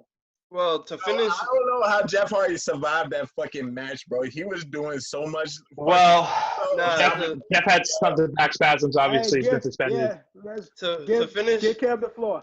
to finish my thought, bro, it's like every time Jeff went up, bro, you seen like what if you've ever in your life done anything just like crazy where you're second guessing yourself, but you like, yo, I gotta put on, I gotta do it. He has I got Jeff. he has a reflective moment at the top before he jumps, and then he's like, It's lights out, bro. Fuck it. Like Lights out, bro. every time Jeff get up there, I hear like Creed Sacrifice. Like There you go. Creed was Yeah. popping during that time. Like Bro, every time he's you like- go up, Yeah. it's like, all right, John, start bench cut. It's tough, but I'm gonna obviously start the Hardys. Like Yeah. easy, like I already talked about like what all the stuff they did. Jeff, Matt, like they've done some crazy shit over the years. Crazy shit, and they're my favorite tag team all time. It's the Hardys. Yeah. So Right. that's start. Gonna bench Edge and Christian. Oh, Like, man. Shit, They're John. dope. He's They're drunk. they're a dope tag team, and I feel like they played the heel well. And I'm just a huge fan of Edge, the wrestler. Obviously that's where he started off, but he became so much he became bigger. Yeah. Like in his Yeah. He was whole a act. vampire, then became a douchebag. Yeah, Vampire, I'm Edge and Christian, and then Rated like, RKO was like great. Edge is one of my favorite wrestlers. Like Edge is dope, and I love the Dudleys. I love the Dudleys, but I'm gonna bench Edge and Christian. And I'm gonna cut the Dudleys. All three of the greatest tag teams ever. All three of them, but. That's That's how I'm doing. Devin, get the table. Well, as Jeff Hardy's protege when I was 9 years old, I'm clearly starting the Hardys, obviously with the neon paint and the theme song, and like anytime you hear that, like I mean that just set me off. I think great music, great tag team. But again, okay, I'm going to give you a little bit of numbers here. 6-time champion, the Hardys. 7-time champions, Edge and Christian. 8-time champions, the Dudleys. I won't talk about their longest reigns, but they are the top 3 tag teams in the entire WWE. So this was really, really hard for me, but out of respect, I'm going to give the bench to Edge and Christian, mostly because they always beat my guys. I remember watching a lot of matches with Edge and Christian. I remember hating Edge and Christian. I remember always wanting them to lose, and they always beat my guys. There was good heels. And again, they had like a lot more contrast. And with the Dudleys, anybody, does this count Spike? No, Are we talking about Spike? Spike Spike he's part of the group. But he's not Okay, part of the tag. because of Spike, that's why they're getting cut. I mean, because like, who the fuck is that guy? Where'd he come from? They used to do Spike dirty. Yeah. No, but again, Spike was that guy. I don't want to cut the Dudleys, but I do love the Dudleys. I always thought they were great with 3D, and then that other one that they did where Devon would go on the turnbuckle, and Bubba Ray would hold the legs back, and he'd hit him. Yes, wild stuff. But again, to me, the Hardys are the best tag team in my eyes. My opinion, Edge and Christian were better, and the Dudleys are right behind. Yeah, well, Get all three the great. table All three great. Yeah, again, I'm starting the Hardys. I will be benching the Dudleys out of respect for them just being a great tag team. I think Edge and Christian were better as single wrestlers. Solo. Yeah, solo. So I'll cut them. I almost put the New Age Outlaws as the third, but I wanted to have y'all, Or I mean, if you would have threw DX into this conversation, it'd be totally different.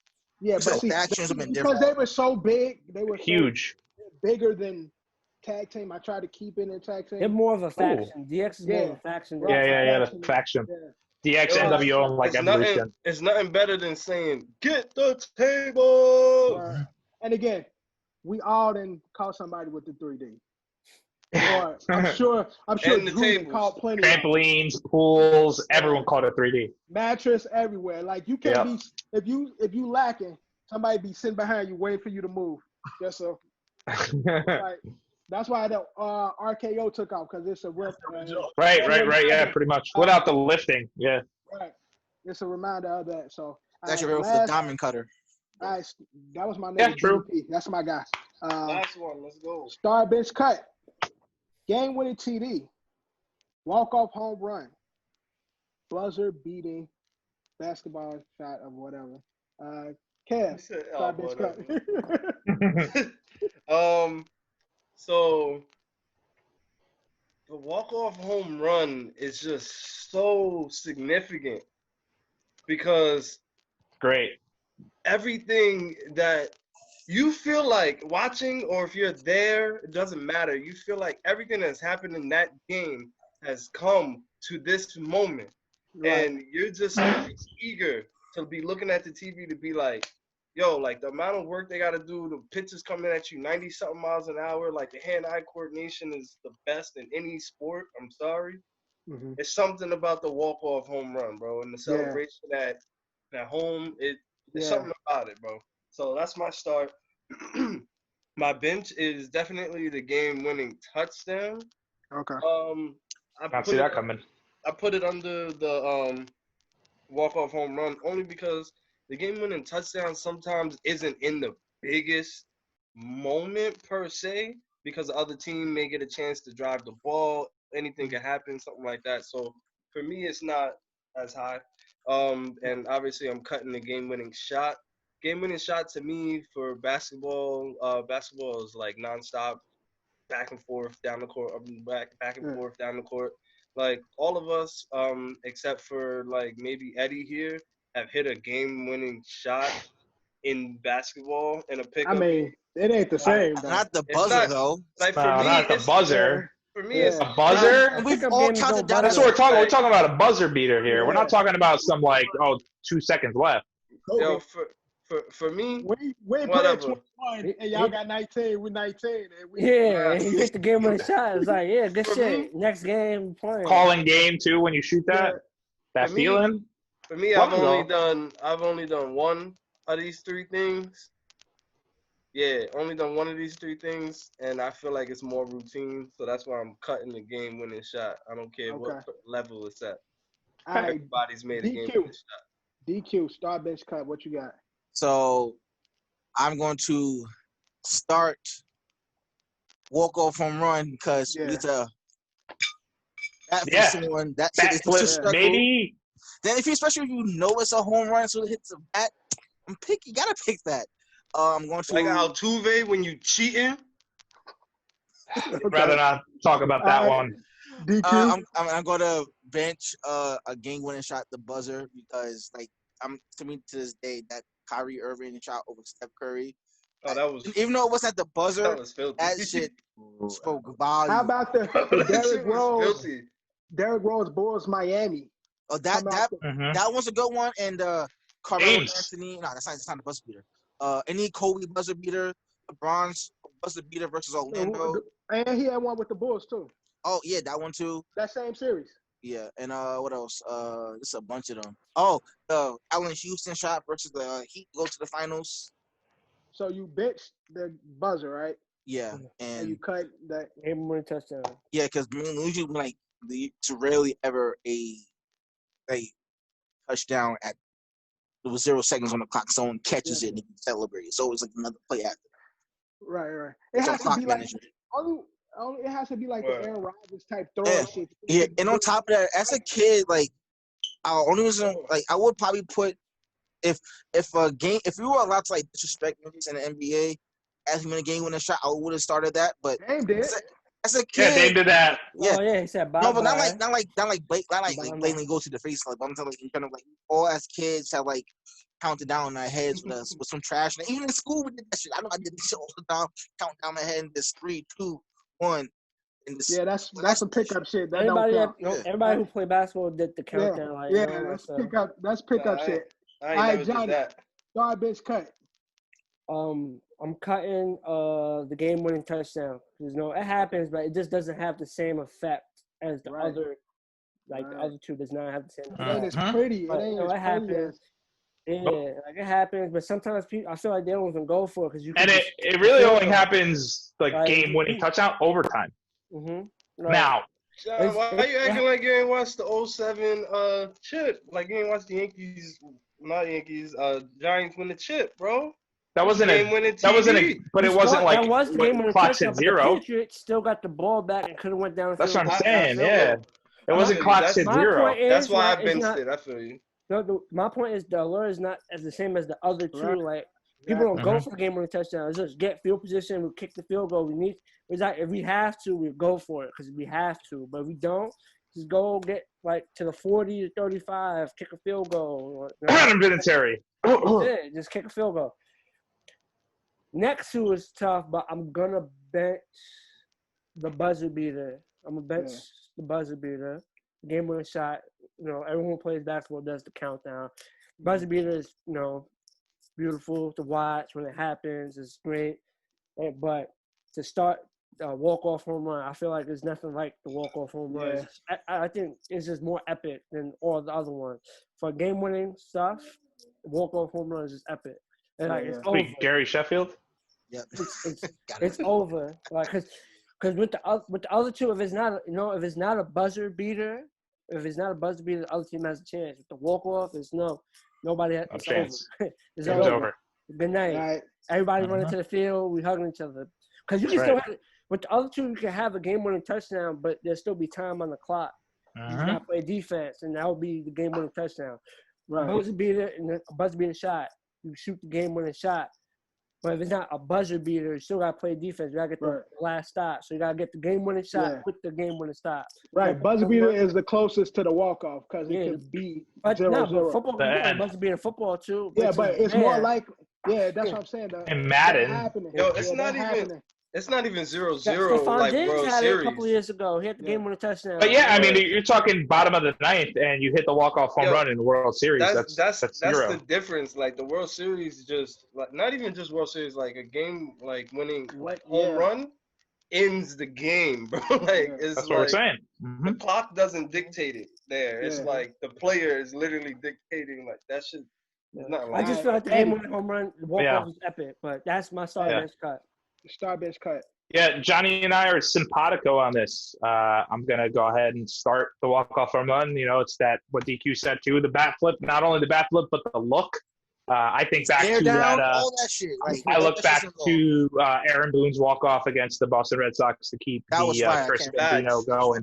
I mean, again, now he's talk about cutting it close, bro. Yeah, I mean, I mean, scraping that foul ball line. Not being a Yankees fan, that is one of my favorite baseball moments. Yeah, I mean, that's like one of my fondest memories of like jumping, like the first time I think I could fully jumping out of my couch, screaming my face off for a team. And then that ball was gonna have paint on it, bro. From the goal. And then I'm gonna bench the game-winning shot because again, back to that like last couple of seconds, you think back to that NJ shot when he's like fist pumping and the game bye and all any game-winning shot again. Even the one against Utah, the one against Utah when he did the push off and. Yep. Again, when he what, John? He did the push off. We all know Jordan did the push off. He didn't really put. I mean, he was falling anyway. His momentum was going that way, but he was gone. He was falling. This hand was on help. He was going that way, but his arm was just like boop. Yeah, he helped him hit the ground, but he was going dribble like cross and push. He was going down anyway. I seen it. I know what you're talking about, but it looked more like that AP stiff arm that Jordan did when you watch it, like fast motion. It looked like and because of the rarity of the walk-off game-winning touchdown, similar to what John said, you have to play defense. Again, you're still nervous. Again, it's the ending, unless it's overtime, right? Like the new overtime rules, if the team goes down there and scores right away, game over. That's fun. That's cool. That's a dagger, yeah. It doesn't compete to the stare down and the release, and you're like, oh, was the ball in his hand? And they always look at the replay too with basketball. Like, oh, was it in his hand? Was it in the air before the clock hit zero? Game-winning buzzer beaters are great, and so are the walk-offs. So, yeah. All right, AD, start bench cut. I'm starting the game-winning shot. It's all based off of excitement. I'm starting the game-winning shot and benching the walk-off home run because that is way more exciting than the touchdown to me. Like some walk-off like some game-winning touchdowns really don't be exciting me that much. Yeah. So all based off excitement. Like those two are way more exciting than a home dead touchdown to me. Yeah, and I'm right with you, Drew. I will start the buzzer shot, and it's real close between that and walk-off because I'm just thinking in my head like images of those two, especially the game winner. Like, the buzzer, the walk-off, seeing the fucking flashes is like OD. Seeing the player like just looking in the sky, that shit is gone. And also, the same allure happens with the NBA game buzzer when it's a real good shot, not the Kawhi Leonard bounce on the side bullshit. That's a real shot too, though. No, it's got to be wet. It's got to be. I'm talking the Dame Leonard pull up and just seeing them in motion and that shit dropping and everybody going crazy. So I'm starting the NBA buzzer beater, benching the walk-off, which is they like neck and neck for me. And football, because football ends in so many ways, a touchdown can happen. It has to be some Aaron Rodgers type Hail Mary. Chuck it type shit, and game over. Like 0-0 timeout, game over type shit for it to be like. It's very rare. Very rare. But all right, that'll start benching cut. Good shit. Another honorable mention for game winners is Jeremy Lin versus Toronto on Valentine's Day. Okay. All right. Yeah, plug. Okay, plug. All right, so we're going to get into 5-5. We're doing it different this time. Usually we do like kicks and we do jerseys and shit. This time we're doing 5-5 what ifs. Now, there's a lot of things that could have happened in sports that didn't happen. Whether it was an injury, whether it was a trade, whether it was fucking a game-winning point, whether it's a foul going a certain way. It's a lot of bad call. Bad call. It's a lot of what ifs in sports. So we come down bad calls. Right. Our top 5 what ifs. And it's gonna be different. I'm sure it's gonna be different for everybody. So we're gonna go 5-1, starting out with Eddie. At number 5, what is your number 5 what if? My number 5, call it recency bias, call it whatever you want. I think we're going to get to this later. I don't know if it counts, but it should. Bruce Lee, what if he didn't die ahead of his time before his movie came out? Okay. What if he would have become that huge Hollywood star? 32, man. Yeah. It's crazy. Sad. All right, John, number 5. What's your what if? My number 5 what if is James Harden staying with the Thunder. Like how that's a good one. That's a good one. How different shit would be if he would stay with the Thunder. Right. Obviously, he has to shine and do what he did, but how different would everything be if we like to stay together? Yeah, we like to believe that they would have won something. You know, would have went back to the finals at least. Yeah. But that's a good number 5. All right, Kev, number 5. What else? My number 5 is if D Rose never got hurt. Homegrown, signed to the Bulls. She never got hurt. I think they would have eventually at least won a chip, if not 2. At least one. We at least got one. Yeah, definitely. Like, bro, like when you look back at his story, just like homegrown, like king, bro, like filthy. He had every opportunity to do it, but. Nobody told him to be hopping all fucking crazy back then. He's not. Like that was his game. All these dudes that's popping now, these point guards was afraid of Rose. They know he was that guy. D-Rose father a lot of these point guards in the league too, so he technically changed the game based on the style of play. They learned what not to do based on D-Rose. Yeah, D-Rose is still fucking hopping. Nice. Yeah. All right, so DQ, getting into you. What's your number 5? My number 5 is what if Len Bias didn't die after he got drafted? That was a good one. What if who? Sorry? That's definitely on my list. It's higher. Yeah, that's on my honorable. Yeah, it's on my list. Yeah. I didn't think of that. Missed what he said. I'm sorry. Len Bias passing away right after getting drafted. Okay. Yeah. Good one. His brother died too, actually. I think then playing for the Celtics too. Yeah, his brother died like 2 years later after he got shot. He got shot at like when he was working at like at the mall. Yeah, he was working at the mall. I think it was like a jewelry store. A person came through and just shot dude. Like that's sad. All right, AD. What's your number 5? My number 5 is what if D Rose didn't get hurt. I really couldn't I was trying to figure a way to put it in, but I'm just gonna drop it at number 5 because honestly my list is I'm just figuring out how to get order right now. But I really don't. But D Rose was definitely one because online it was D Rose. D Rose is your MVP. You had Kurt Heinrich, Taj Gibson. This was your really Bulls. That was the team, man. That was the team. It was an ugly team. They had Dunleavy, they had. He said ugly. I didn't even mention you. Goddamn. Filthy. You gotta mention Luau. Right, Luau. Yeah, bang. So underappreciated. That was the comeback team for the Bulls. Luau was a really good player. Yeah, he was. Yeah. Luau, Duke, man. They're my guys. All right. So number 5, and D Rose is an honorable mention. It was on my list, but as Yeah. I expand my I mind had with I this, had I had another Chicago young kid coming up as like on my list, but he didn't make it. What was his name, Dev? Benji or something? yeah, Benji. Yeah, Benji. That story's crazy. Yeah, he got killed young. My number 5 is what if Pac-Man and Mayweather actually fought? That's good. Yeah, I like that. Prime. Yeah, What if that they would have been actually- cool. In their prime, if they Pac might have caught him, son. they weren't Yeah, I think dodging so. each other. Well, I feel like Mayweather was dodging that fight, but what if they actually fought in their prime? Mayweather dodged that fight. Mayweather doesn't dodge fights. Never. Yeah, Mayweather dodges fights better than he dodges fists, bro. Not gonna say it. I had Because something, that won't say it. Catch me on the street, you heard? Won't say it. That's my number 5. We getting to number 4. Eddie, what you got? Real quick, Mayweather, same magnitude for me. My number 4 is what if the Patriots never got Adam Vinatieri? Because guess what, Brady? 2 of your rings are because of him. So, Right. yeah, more Brady hatred. Okay. Now, quick question: what was Adam Terry before he went to the Patriots?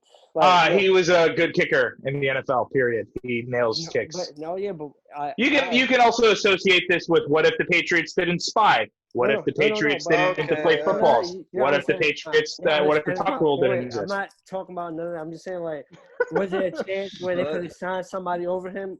Like, how was the process to get Adam Vinatieri? It's right. We're not arguing. You're not understanding my point. It's your turn anyway, John. Hey, John, yeah, it's your turn, John. Number 4. Ed was not understanding my point, so I was not going to go nowhere. My number 4 is what if Barry Sanders kept playing? He would have been on a bum-ass team still. Yeah, never would have won a Super Bowl. You probably would have laughed. I had a what if Barry would have left the Lions. That was one of my.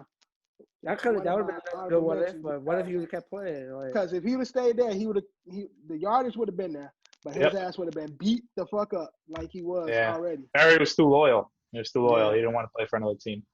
All right, Kev, number 4.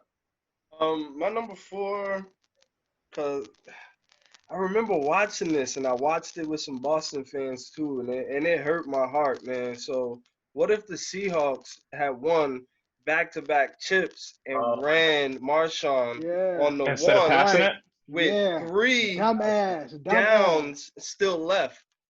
And for one main reason, that team would have stayed together, and they had every opportunity to win themselves a 3rd chip. Saying, what if the Seattle Seahawks 3-peated? So like they would have 2-peated, but 3-peat's hard. If they were football, but the team wouldn't have been dismantled. 100%. That play call, I feel like destroyed the Legion of Doom, and it was just why would you throw it? Just throw. Which is a great player, by the way, great quarterback, but that was a good one. Richardson's face it on this shit, bro. Oh yeah, that's a good one. DQ, what you got at number 4? My number 4 is what if Eli Manning actually played with the Chargers? Ooh, that's a good one. Up a lot. The Giants win 2 Super Bowls? Giants wouldn't have a ring. Giants wouldn't have 2 Super Bowls. Yeah. Maybe the Chargers would have, because No, they wouldn't. Because of Eli. Because facts. Eli. He's elite. Because of facts, bro. Every time kids thought that Eli. Neither one would have a ring. I agree. Yo, how y'all agree, Dev. How y'all spell elite? Hey, I don't know, John. How you spell elite? Spell elite, ELITE. All right, but what's those first 3 letters? What's those first 3 letters? Drew, you're number 4. Fucking hate these guys. If Bill Belichick didn't become a bum and then decide to dub us, go into the fucking Patriots that day after he signed. That's good, Drew. Drew, I'm proud of you, man. That was really good. And he was like, "Nah, fam, I'm out of here. I'm bouncing." And like, as a fuck, I just looked this up. Just to be clear, Drew, you're saying what if Bill Belichick was the coach of the New York Jets, not the New York if he would have stayed, right? Was the coach of the New York Jets, for real. That's a good one. I just looked it up. He had 237 and 83 losses. What if that came to us?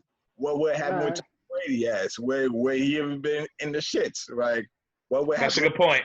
That's a good point. I'm just thinking about mad what ifs. Yo, Chad Alright, Pennington that's- could have won 3 Super Bowls. That's crazy. That's that guy. All right, so my number 4 is Chad was throwing games.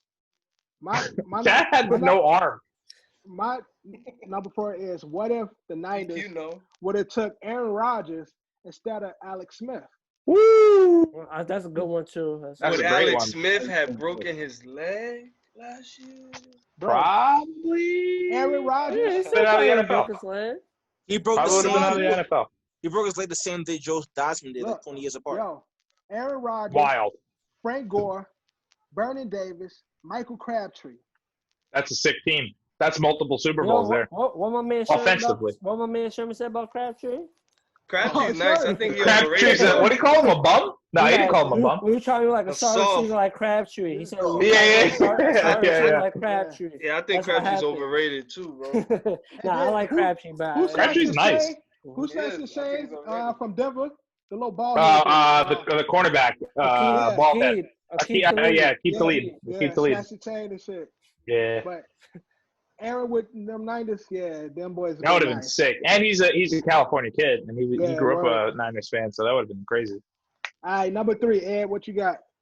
My number 3 is Bo Jackson, the multi-sport athlete, tearing his hip, and again maybe was doing a little bit too much, but yeah, it'd be interesting if he would have, if he would have like picked a certain one and just stick with it, and just be a Hall of Famer and both like right away. Right. Obviously. Now, when you look at that play, he was just really like too strong. Like when the person got on his leg and he tried to like step out of that tackle, and his leg was like, nah, nigga, you wildin'. Right now. Right. That's a good one. Johnny, 3. I'm changing my number 3. My new number 3 is what if MJ never retired? The first time. The first time. Okay. The first time. And I got something for you for that. We talking 7, 8 championships. The Bulls have a couple of what if scenarios, but that's the one I'm choosing. John, we talking not 1, not 2, not 3, not 4, not 5, not 6. Now, because if Mike would have went to Portland, that was another what if that came up. There's a couple of what ifs. Yeah. All right, Kev, number 3, what if? So this what if is really upsetting for me because this man deserves a Super Bowl ring more than anybody ever. And the Super Bowl performance that he put on in Super Bowl 43, I'm looking at the numbers, 7 receptions, 127 yards, and 2 touchdowns. Larry Fitzgerald, what if he got a ring in Super Bowl 43? What if the refs didn't miss that touchdown call that Santonio Holmes caught? We caught that. But you talking about the drag?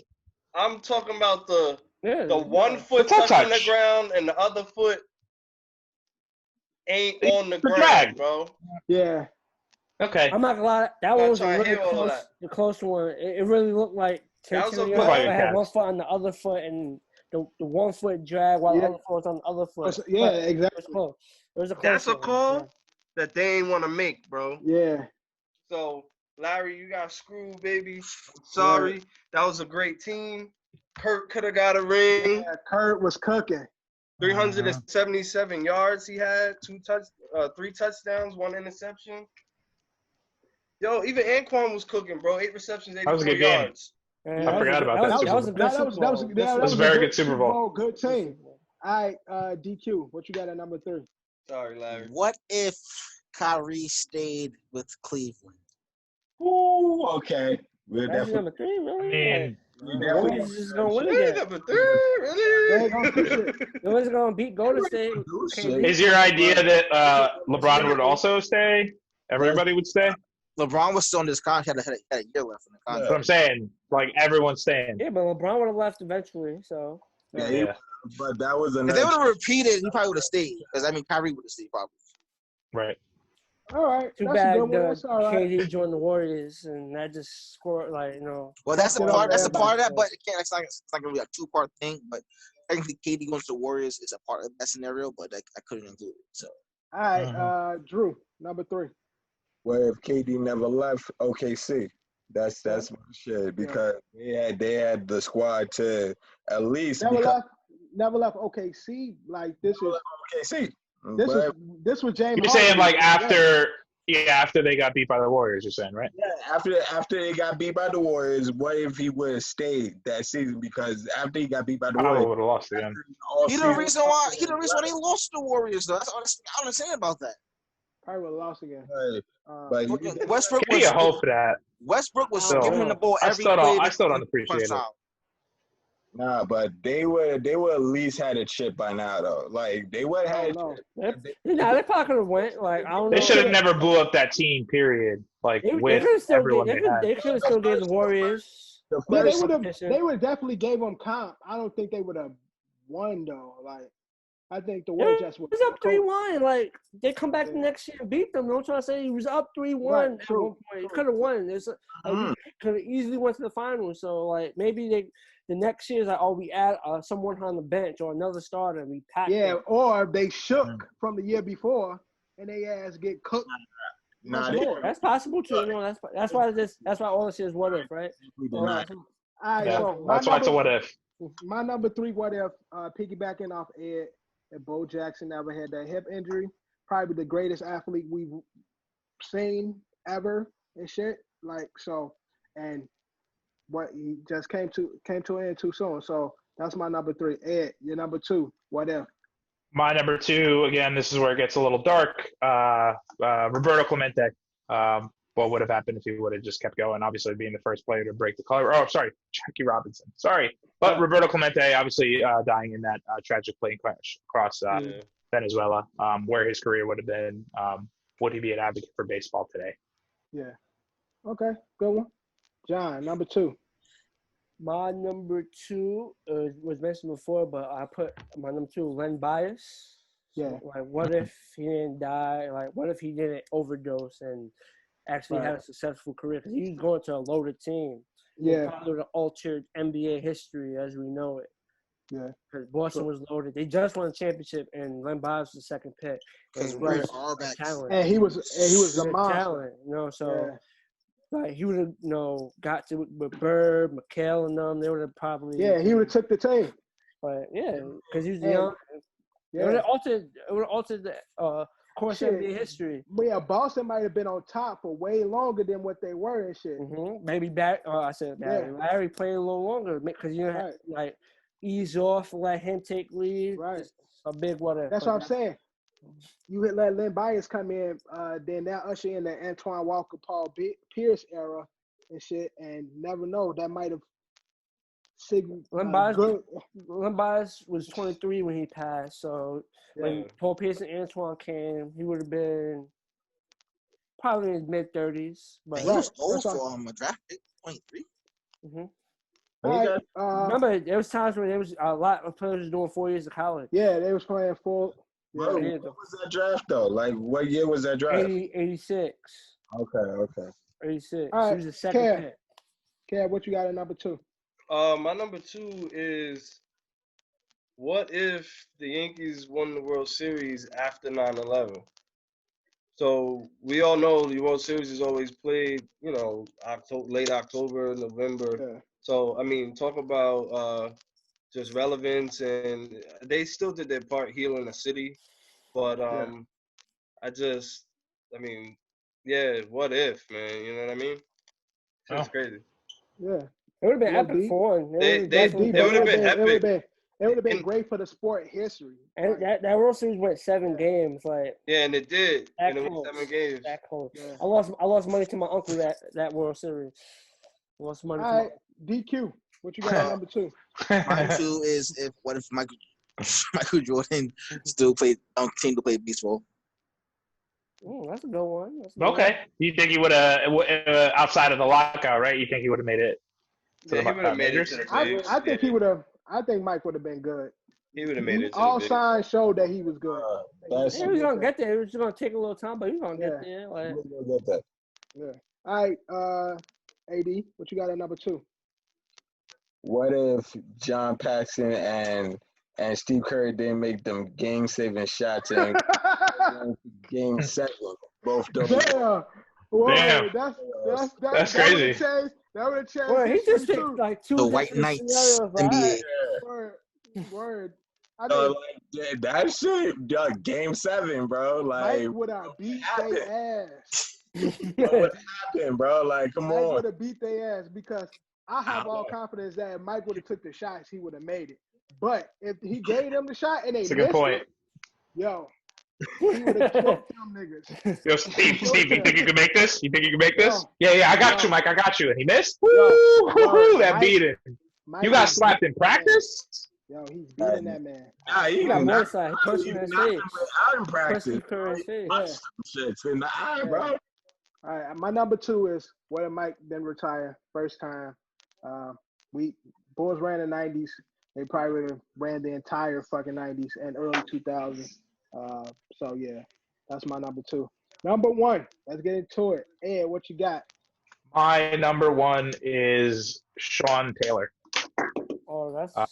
Oh man, Again, career cut, super That's short. good. Shout out That's a good one, man. Decap, Redskins Word. fan. Sean Taylor was a really good Huge. player. Sean Taylor was really You. good. Shout out to the U, Really man. good.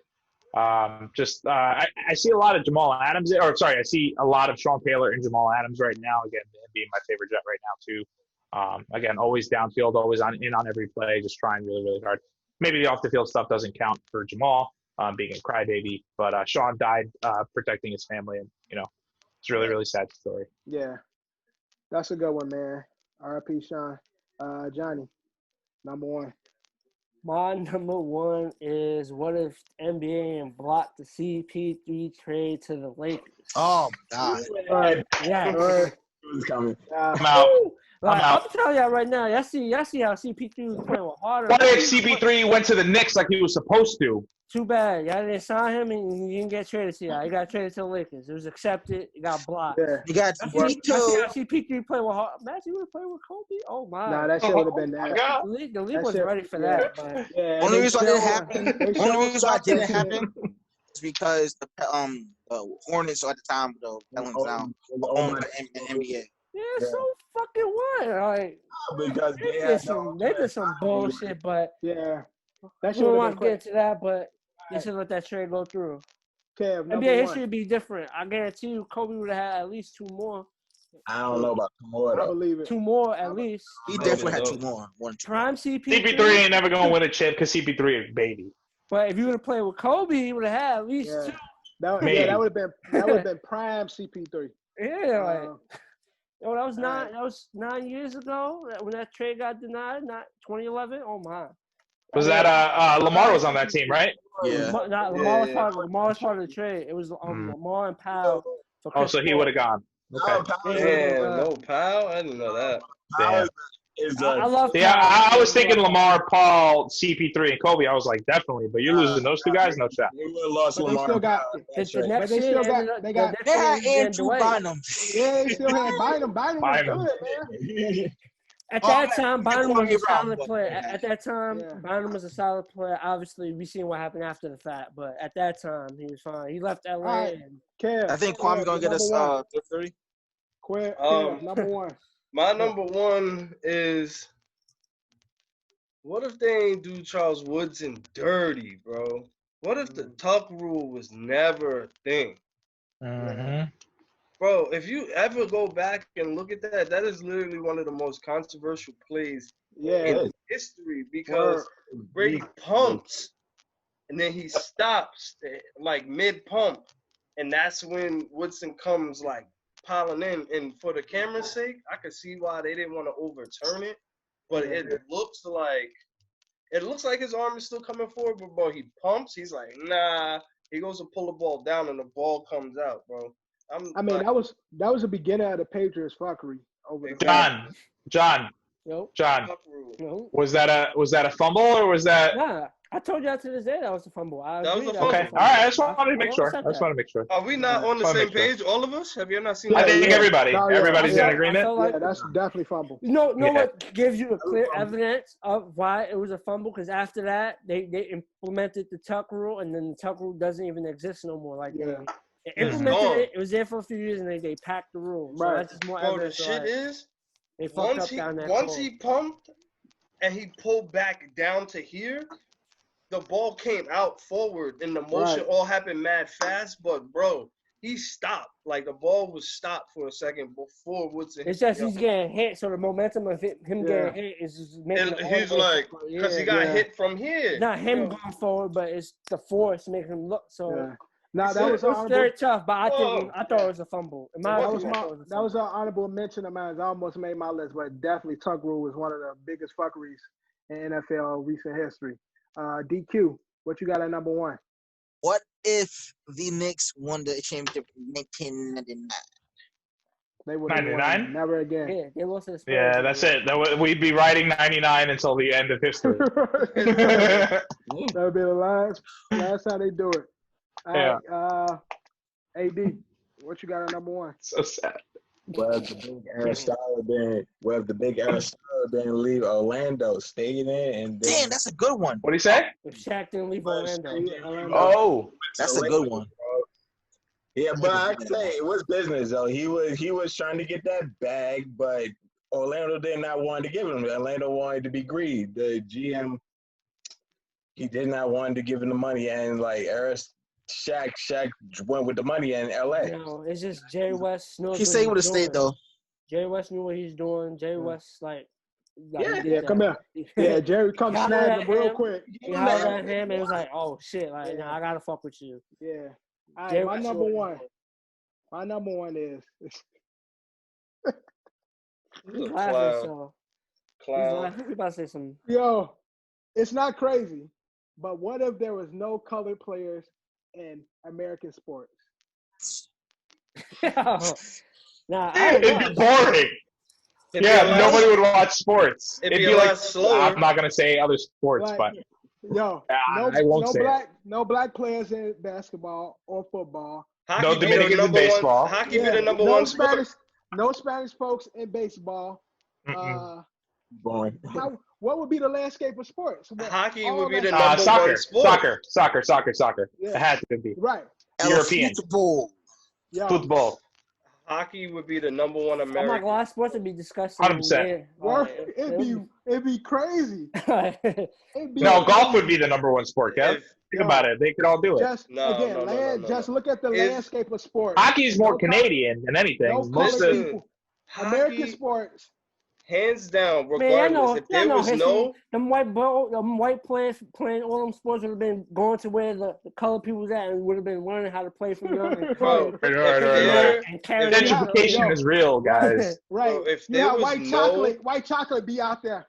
Yeah. MVP. Yeah.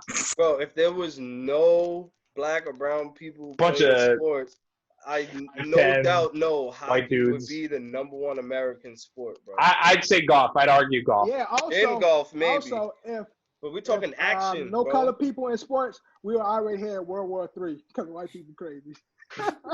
Yeah. Bro, we love action, bro. There's no way that golf would be over hockey.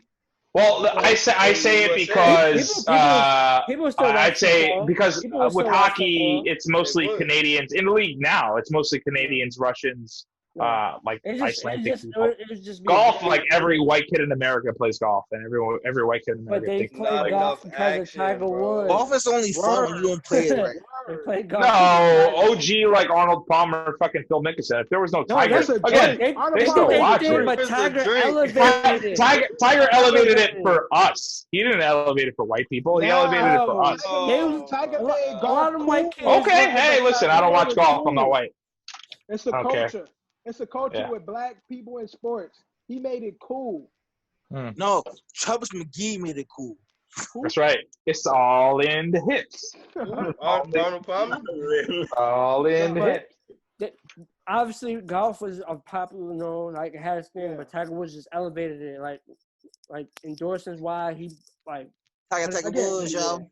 Urban culture is American culture. Head of state's wild funny. Without colored people being in this shit, the culture would be trash. I don't care what nobody say. That's funny as hell. Any honorable mentions? Throw something out there. What if the world would admit that Babe Ruth is Dominican? I only got one. No. Babe Ruth is Dominican? What if the world admitted that Babe Ruth was blowing lines of coke before he fucking hit home runs? Yes, but that's a fact. Look at Babe Ruth's face. He is not a white guy. Yeah, he's Dominican. Yeah. John, you I got a couple here. one. Megatron, Patrick Willis, Bob Sanders, Andrew Luck. That's just football. Penny Hardaway, Ryan Shazier, Yao Ming, Pat LaFleur. Since we don't mention hockey. What if I almost said it like the Yao only played 8 years? I scared myself. Yeah, 12 in China. That's like 20 years. Bro, he's too tall, bro. Nah, Yao was a really good. Like Yao. What if Timo Perez then swinging that ball in the dirt during the? What was that basketball player that died? Petrioff. Oh, accident. The one from the Nets. He died. Oh, yeah. Hit him too. I got that. No, I got what if Carlos Beltran swung that last pitch in the NLCS. I only got two. I got what if T-Mac and Vince Carter stayed with Toronto. That's a good one. Yep. I got what if LeBron would have went to Duke and played that 1 year. Now that 1 year, Carmelo won. They beat Kansas. Duke lost to Kansas that year.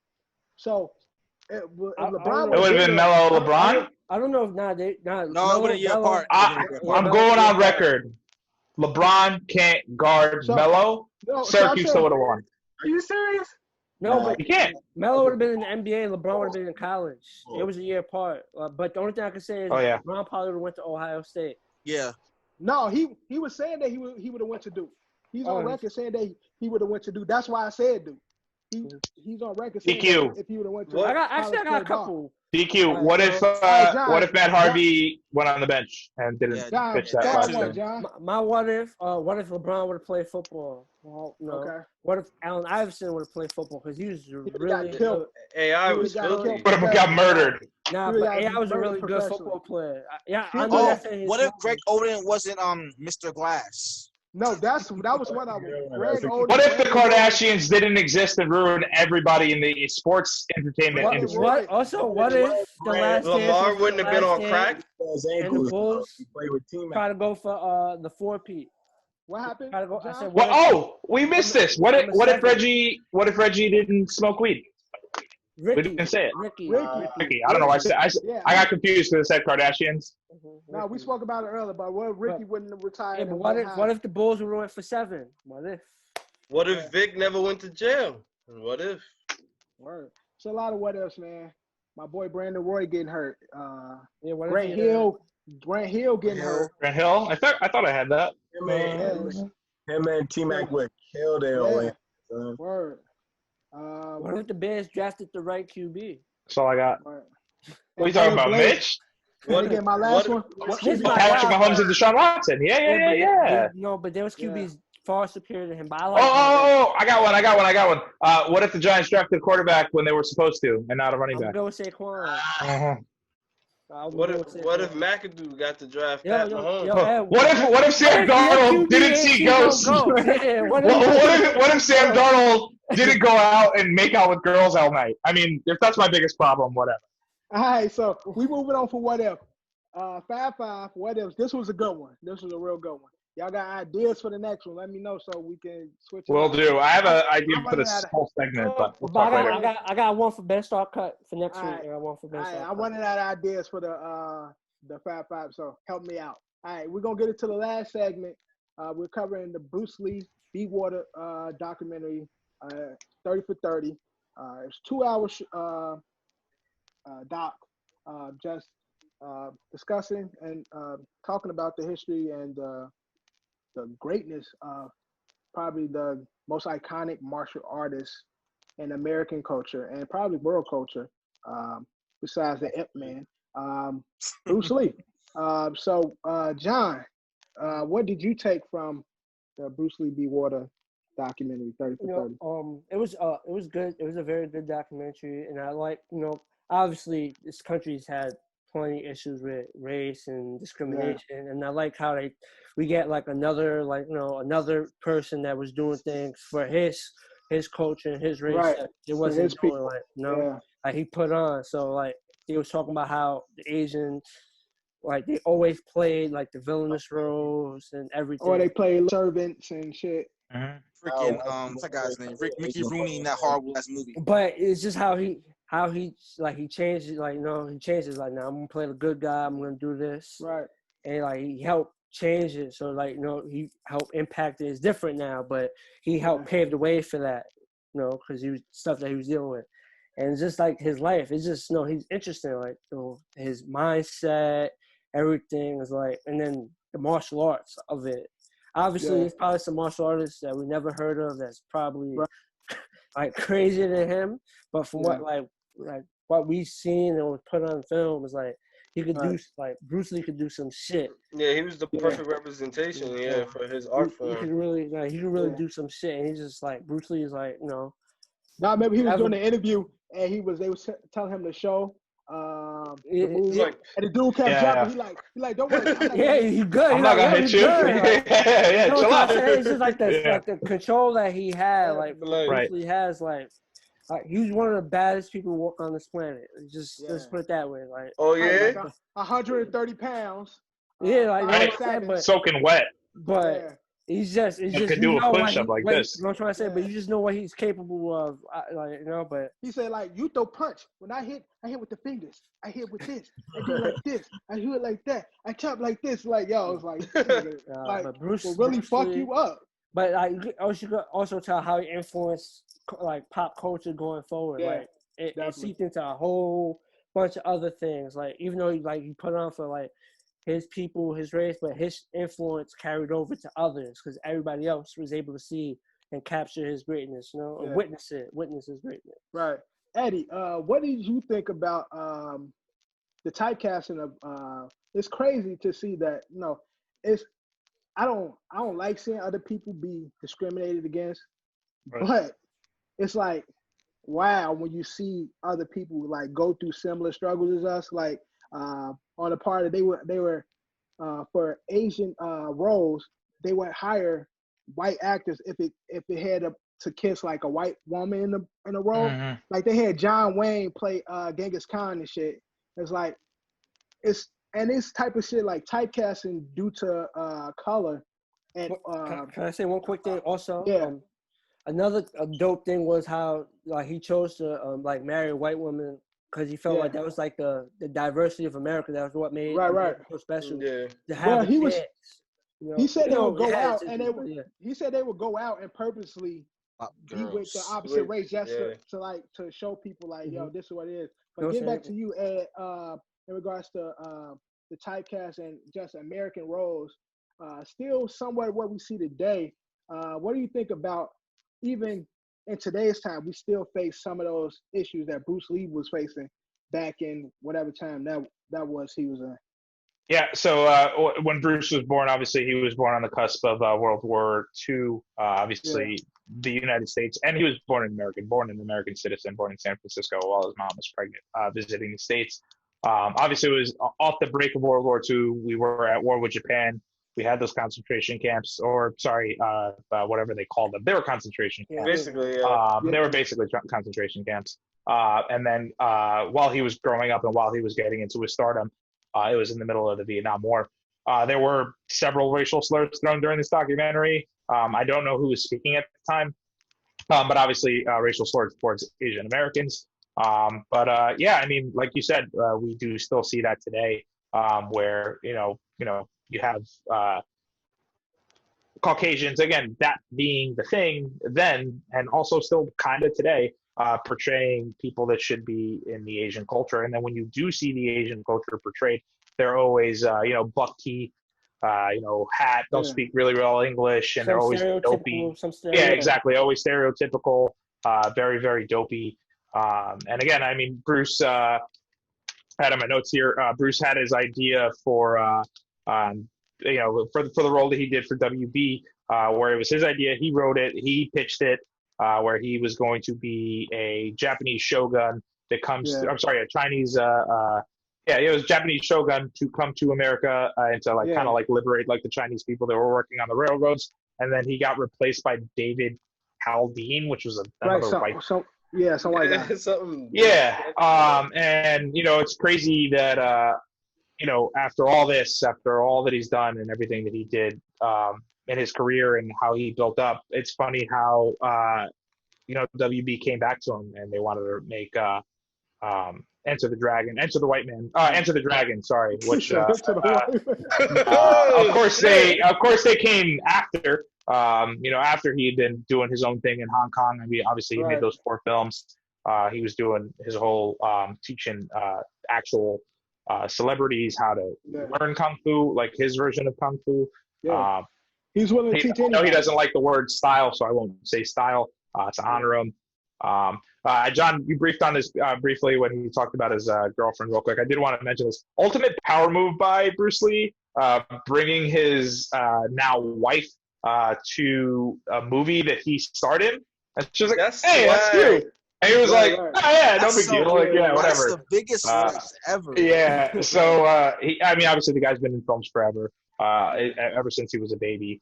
So yeah, he's. Yeah, I didn't know he was a child actor. I didn't know. Yeah. Didn't know that. I mean, it dates back all the way to 1941, his first movie, where he played an infant in the movie called Golden Gate Girl. Obviously you still see it today. I think also I don't respect that Hollywood gave him a star after all that. Like, you blackball this guy and you make it. I mean, he played Kato in like 4 different roles, obviously Green Hornet being the big one. But when he was in the Batman series, he also played Kato. They didn't want to give him speaking roles. He had to fight for those speaking roles. Again, I could talk about, I have 4 pages of notes after watching this doc because it's still fresh in my mind. I don't want to go off, and I'm going to let everybody say their piece. But yeah, really, really, really good doc. If you haven't seen it, watch it. Part 2 is going to come out this Sunday. Can't wait. Yeah, and this is one of those situations, man. Give your people their flowers while they're here, because this Sunday. The way Drew finished just came up in the camera, just looked mad funny. Why the fuck you do that? What you say, Drew? I was just correcting that. This was the only part. The baseball documentary is coming on. Oh, we're going back to the summer. Okay, I thought it was one more episode. My bad. No, there's no more. Yeah. Damn, that sucks because I really like that. Right, it goes back to. That's why they finished that second one with like his funeral and stuff like that. Yeah. Powerful shots too. I just want to mention this real quick too. Powerful shots of him and his son Brandon. Obviously, we know that today we know that Brandon also died filming, trying to follow in his father's footsteps. And the Crow. And the Crow. Mm-hmm. It was the Crow.